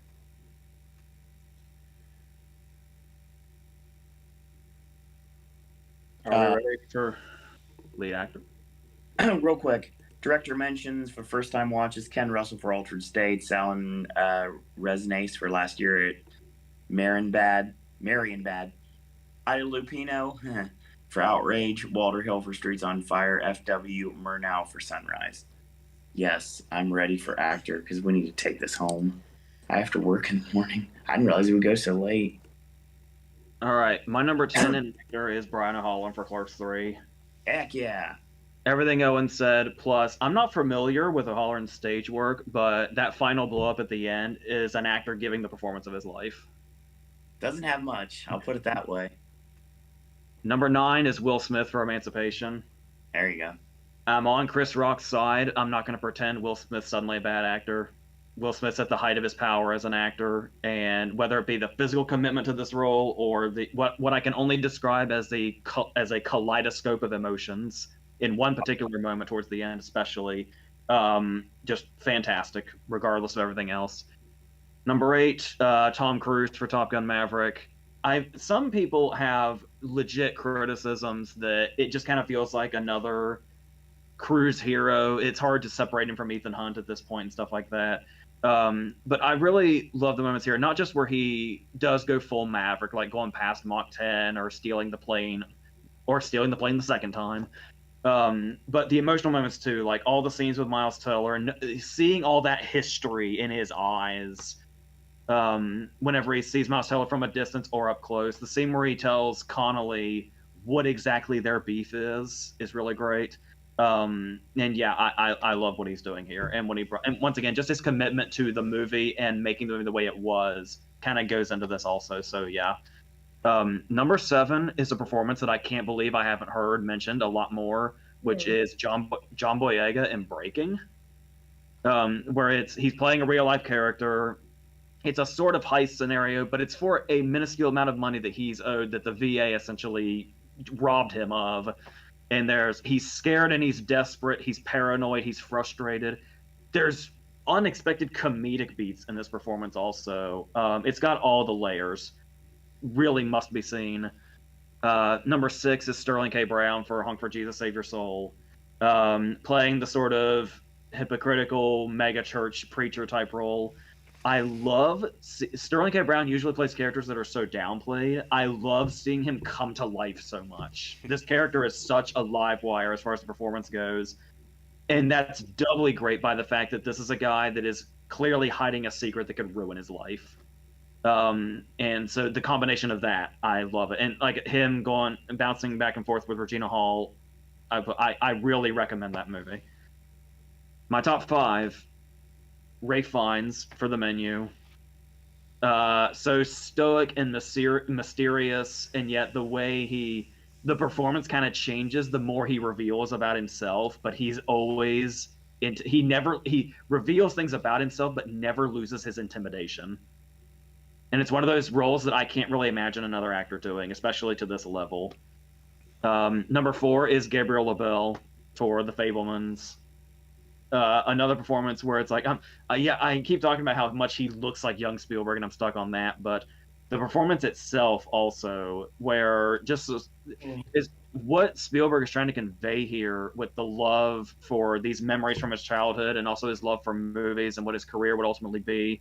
All of that is coming through in LaBelle's performance. And it's another case also where there's such an ensemble here. You would think he would almost be overshadowed by everybody, but it feels like he's always front and center. He always has some of the biggest moments from scene to scene, and the way he interacts with every individual family member and other character that comes in, his scenes with the bully, the confrontation after the screening at the school, perfect. I love it. I can't wait to see what else he's going to do, so I'm really excited about that. Number 3 is Brendan Fraser in The Whale. Much like Will Smith, we were talking about the physical commitment on top of the emotions, where it's like, this is a guy that's so positive, yet his situation just will not let that stick. He's a guy where like the moment where he discovers that Sadie Sink wrote a haiku, and he starts to laugh, and then he gets the chest pains. And it's like, this is a guy that's doing everything he can to stay positive, and just everything, he just can't get there. Like, it's all, something is stopping him and going from living what little amount he probably has left. And it's really, really heartbreaking, and really comes to fruition in the last scene, which I think is going to score him the Oscar, which I apologize to Austin Butler. I think that's going to happen. Number 2 is Colin Farrell. We've talked about Banshee's Layers. That comes through a lot here. Once again, very funny performance. Very, very sad performance. He's a character that I love the way the movie bounces back and forth as to who you kind of side with what's going on here. Because Farrell is so, like, pushing this, you take Gleason's side, but then as it goes on and Gleason gets colder, Farrell becomes much more of, like, this sad figure and this sympathetic figure as it goes on. But still has those really funny bits. One of my favorite scenes in the movie is the scene when he first confronts him in the bar, when he says his name and he says, "I'm nice," and he talks about how important that is. It's just being nice. That should be all of his awards clips, even though the whole performance is great. And I love it. And the scene where he finally sort of breaks down in silence, it's all just working. And Colin Farrell's just amazing in general. Had such an amazing year.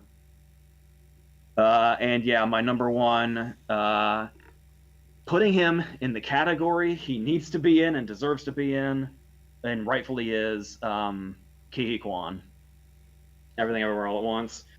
Everything I said about Michelle Yeoh, but taken up another notch, because he's coming from a much farther away place from being like Waymond and then Alpha Waymond. That in itself, and the fact that he turns into each one in the frame, like we see just by the expression on his face, you know which character he is.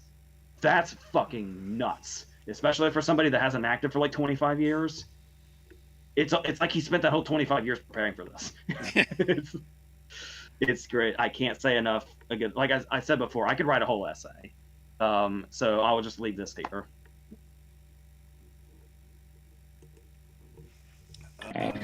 My 5 actors. Number 5 is Tom Cruise for Top Gun Maverick. Really pulls it off well, and stays sort of true to his character, whilst also being more Tom Cruise now, because he's obviously got more confidence than being a newbie. My number 4 is Austin Butler in Elvis. I don't personally rate the film, because this is the only place it's getting in on my list, but I have to give credit to the performance really channeling the essence of Presley, and being true to that. So my number 3 is Paul Mescal in After Sun. I'll talk. We'll get back to that. My number 2 is Colin Farrell in Banshees of Inisherin. Just very well done with everything. And then number 1 is Bill Nighy in Living, because I find it fascinating that it's taken that long to get such an incredible performance out of him that at least BAFTA are going to recognise. All I ask is a nomination, so he's up there with Peter O'Toole. That's all I want. I don't want him to win, because I don't think he's going to. But at least just let him be in that chair in the theatre, just going, that'll do. That'll do me. So, before you go on, so that I know everybody's tired, and I'm afraid I'm going to die of sleep deprivation. So I will just say, once you do actor, since we've pretty much laid out the movies and how we feel about them through all these other categories, for director and picture, I think I'm just going to read the list. I like that idea. Let's go. I'll have to elaborate on a few of them, because a few of my top 10 is always never actually really the full top 10 and everything. I try and do bits here and there. So go ahead, Owen, though, with your list. Wait a minute. Josie says Carl the Dryer, Vampire, Jacques Tati Playtime, Satoshi Kon, Perfect Blue, Todd Field in the Bedroom, Little Children, John Install, Lever to Heaven, Makoto Shinkai Place, Promise in Early Days, continued director mentions. Had a great time chatting with you all tonight. Going to bed now. Goodbye for now. Josie, sorry we went 4 hours. Thank you for watching. We'll see you on Sunday, hopefully. Best actor, my number 10, Tom Hanks, for A Man Called Otto. Carl Fredricksen brought to life, basically, for all intents and purposes. This movie is darker than you'd expect it to be, but it's not as bad as you're thinking. Like, for example, like Tom Hanks is playing a character that wants to kill himself. He doesn't have anything left. He literally doesn't. He had somebody in his life, and she had something happen, and now he has no purpose. So he just wants to end it. But one day he meets a family next door, and they give him purpose. He gets his cat. It's all in the trailer, but I mean, the trailer gives away a lot more than it probably should. But yeah, fantastic role. My number 9 kind of surprised me. Ethan Hawke in The Black Phone. Yeah, great performance. Terrifying role as the grabber. This movie's really dark, like really dark.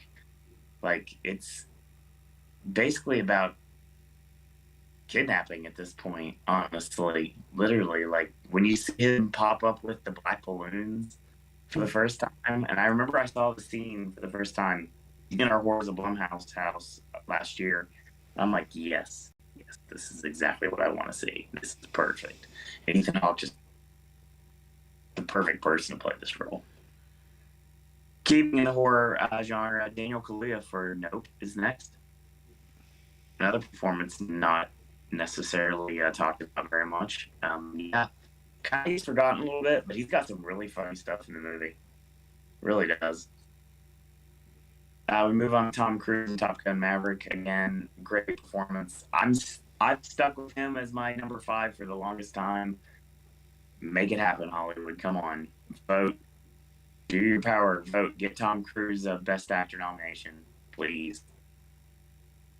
Just missing the top 6 at this point would be Austin Butler for Elvis. I love his performance. I'm kind of surprised it actually was not top 5, but it's a great role, and I'd love to see him do well. But you got this other performance that kind of exists that it's not gonna happen, man. I like it though. I like when he gets accolades. That's nice, but might be over. That makes me really curious what the rest are. Number 5 is Daniel Radcliffe. Weird Al Yankovic, fantastic. Harry Potter playing Weird Al is not on my bingo card, but my God, it works. He plays the Weird Al of the 80s that everyone's used to saying. He doesn't play like the Weird Al of now, but Al has some really funny roles of himself in the movie as well. You see the band, you see everybody. Like, if you're a Weird Al fan, this is like Easter egg world order for you. And Daniel Radcliffe just totally deserving of his Critics' Choice win. Number 4 is Jeff Anderson. He has a lot to do. This is the most we've had Randall have to do. It's not just pure comedy. And Jeff Anderson, not someone who's had many roles in life, really brings it. Really, really brings it. Kevin brings out the best in Jeff Anderson, and it's sad to think that this almost didn't happen. Jeff Anderson was on the tail end of not doing this, not working with Kevin ever again. There was heat there, but they smoothed everything over, and Jeff came back, and he just brought it. And he played Kevin to a T. And Kevin himself said the same thing. And he's just barely leading here. And in a perfect world, I'd run them both. But, and I did. That's the reason why I gave O'Halloran the win. Not just bias. Sorry, AJ. But, I mean, at the end of the day, yeah, fantastic performance. Loved it. Colin Farrell's number 3. I love Banshees. Banshees is a great movie. I wish Farrell was getting more wins. He's not. I just gotta understand what's gonna happen and be happy with it, because my number 2 is Gabriel LaBelle. Josie said it before she dipped out for the night, that Gabriel LaBelle should be in the top 5 here. And I'm like, yes, a million times yes, 100% agreed. Sorry, but Gabriel LaBelle should be in this conversation. He's so good in this movie. He has so much to do. He's playing Steven Spielberg. He has so much to live up to, and he knocks it right out of the park. Just like what Cooper Hoffman did in Licorice Pizza last year. So it's like so much to do, and he belongs in this conversation. Sadly, he's not. But the best actor, Brendan Fraser for The Whale.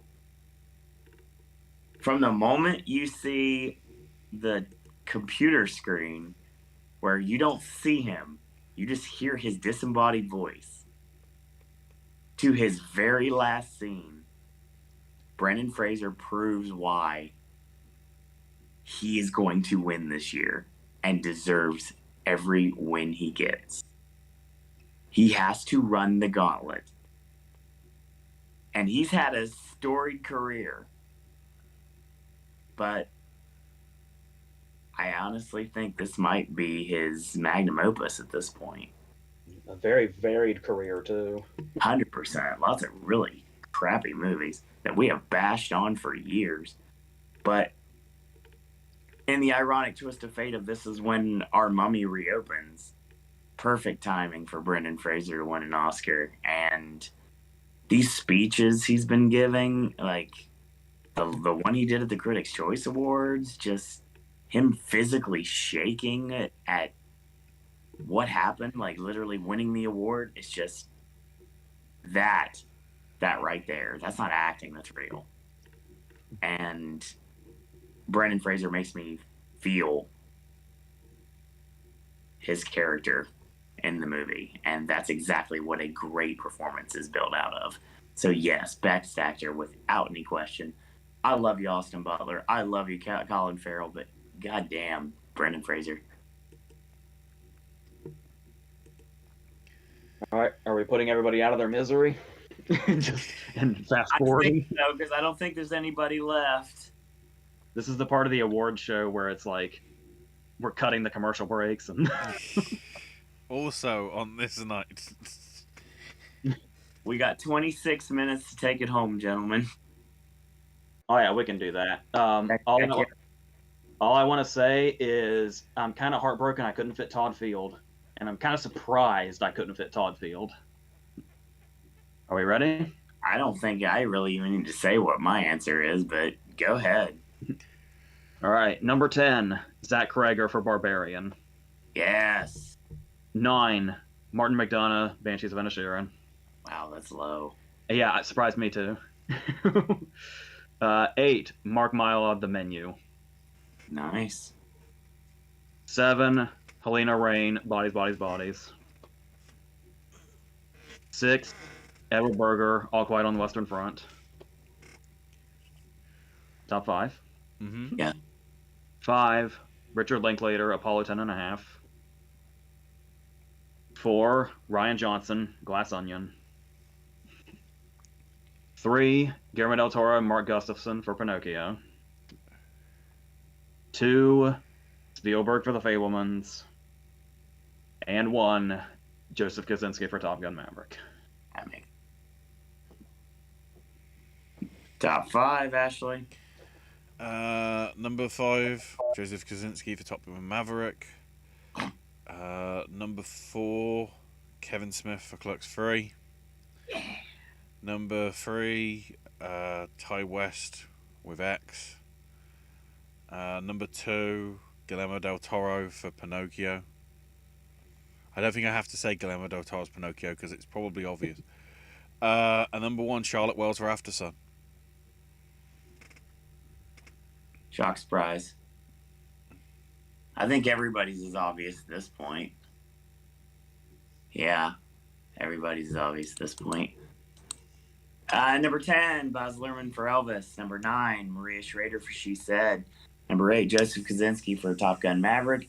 7, Damien Chazelle for Babylon. 6, Ryan Johnson for Glass Onion. Top 5, Matt Reeves for The Batman. Martin McDonough for Banshees. Jordan Peele for Nope. Steven Spielberg for The Fablemans. And Kevin Smith for Clerks 3. People are going to ask why we didn't do it this quickly to begin with. If we had done every category like this video would have been passionless and pointless. Yeah. I mean, like everybody else's videos, it gets thousands upon thousands of hits. It makes absolutely no sense. Yeah. Bingo. I guess. That's what makes it different. That's why you watch. And we appreciate that. Best Picture. All right. Usually the tradition is we do one honorable mention and then 10. I had 2 honorable mentions, 13 lives on the count of 3. Could have sworn at some point this year they would have made it. Weirdly enough, they didn't. Okay. Number 10 is Barbarian. 9 is Bodies, Bodies, Bodies. 8 is Apollo 10.5. 7 is Vengeance. 6 is All Quiet on the Western Front. 5 is Del Toro's Pinocchio. 4 is Banshees of Inisherin. 3 is Glass Onion. 2 is The Fablemans. And my favorite movie of the year is Top Gun Maverick. Ashley. My honorable mentions were Batman and Glass Onion. I will have to elaborate on a couple of these. Mainly because it hasn't three of these haven't shown up anywhere else in my list, but that's because that's how I work. Number 10 is Brian and Charles. I love the short film. Seeing it adapted into a feature was really good and still was as quirky, but also had sort of a nice little heart to it rather than like just quirkiness for quirkiness sake. Number 9 is See How They Run.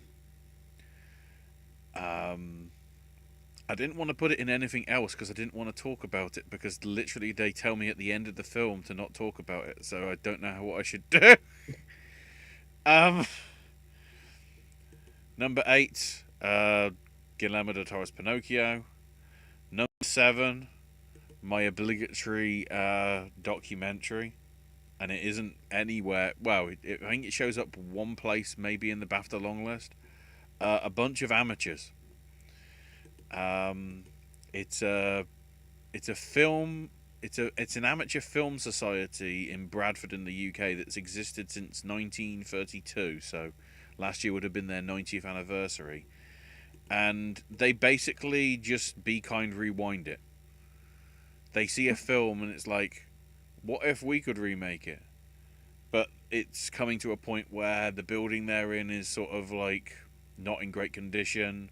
They've got barely enough money in the bank. This one guy is such a diva director. He's like, I want to do Oklahoma and sing on horseback. And then it's like, oh, it's a bit too dangerous. Can I put the shirt on you and you ride and then we'll just green screen me in? It's just... And there's tensions there as well, but it's sort of, because it's sort of depressing and sort of like they should really get along and they really don't, even though their love for cinema is just there. It's something just to check out as a cinema lover. Number 6 is Clerks 3. Number 5 is Good Luck to Elio Grande. Number 4 is X. Number 3 is Everything Everywhere All at Once. Number 2 is After Sun. And number 1 is Living.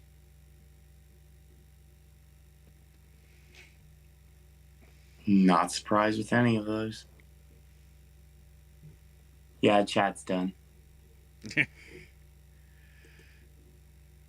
All right, my number 10 best picture is Elvis. Oh, actually, you want to go with honorable mentions? My honorable mentions are Scream and The Woman King. Best picture, number 10, Elvis. Number 9, She Said. Number 8, The Glass Onion. Number 7, Babylon. Number 6, Top Gun Maverick. Top 5, The Batman. Nope. The Banshees of Inisherin. Fablemans. And doesn't take a rocket scientist to realize the best picture of 2022 for me is Clerks 3. And I think if you don't understand why, listen to some of the things I said when we were talking about the movie previously during the show. That's your show. For those of you that are still with us, that were here live, are here live right now, thank you. Thank you for being here almost 4 hours with us. Yeah. We're back here Sunday for Pop the Question. Monday would be Popcast Movie Club for DocuSucker or Fistful of Dynamite, depending on what region you're in. Tuesday, dear gods, what we waited forever for. 3 videos. You don't have to choose. You can just watch them all. The reactions of the Oscar nominations on Oscar morning. And then later that night, 6 o'clock p.m. Eastern Standard Time, we're going to do our normal discussion. And we get a break for a while for our awards coverage. But not really, because the BAFTA nominations are this Thursday. So we get to talk about them. WGA's coming up soon, so we get to talk about the guilds soon, which means we're going to talk about SAG as well. So then, of course, we have SAG recaps, BAFTA recaps. We have Spirit Award predictions, Spirit Award recaps, and the big one, the Oscars. So, had a great season. Somewhere in that as well, we will do the other major guilds, the WGA, PGA, and... That's what I said. Well, you just said SAG. No, I didn't. Wow. I said the guilds and SAG. I'm half asleep, and I know I said that, so it's okay. Yeah, that's our show.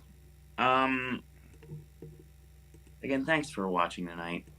Honestly, whether live or in archive, shout out to everybody that was in chat tonight. Brian, Josie, Spencer.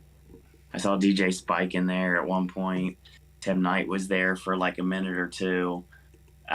So anyone that was in live chat tonight, thank you. Top Hat was there tonight. Kevin Davis came back. But yeah, thank you everyone for watching. Ashley can be found on Twitter at Ash is my name UK. Mm-hmm. More content from him coming soon. AJ, once he gets everything under control when it comes to sleep patterns, we'll have more videos coming as well. We got reviews, we got verses, we got all sorts of things. Television, movies, you name it, it's coming. Sip and Snacks. We have Voices of Liberty content. So yeah, this channel is going to be a powder keg of content come February. So that's your show, ladies and gentlemen. Thank you everyone for watching. Thanks everyone for listening. Happy birthday, Austin Knight. Rest in peace, Jamin Pugh. And until next time, boys and girls, that's all we got to say about that. Reach for the sky, boys.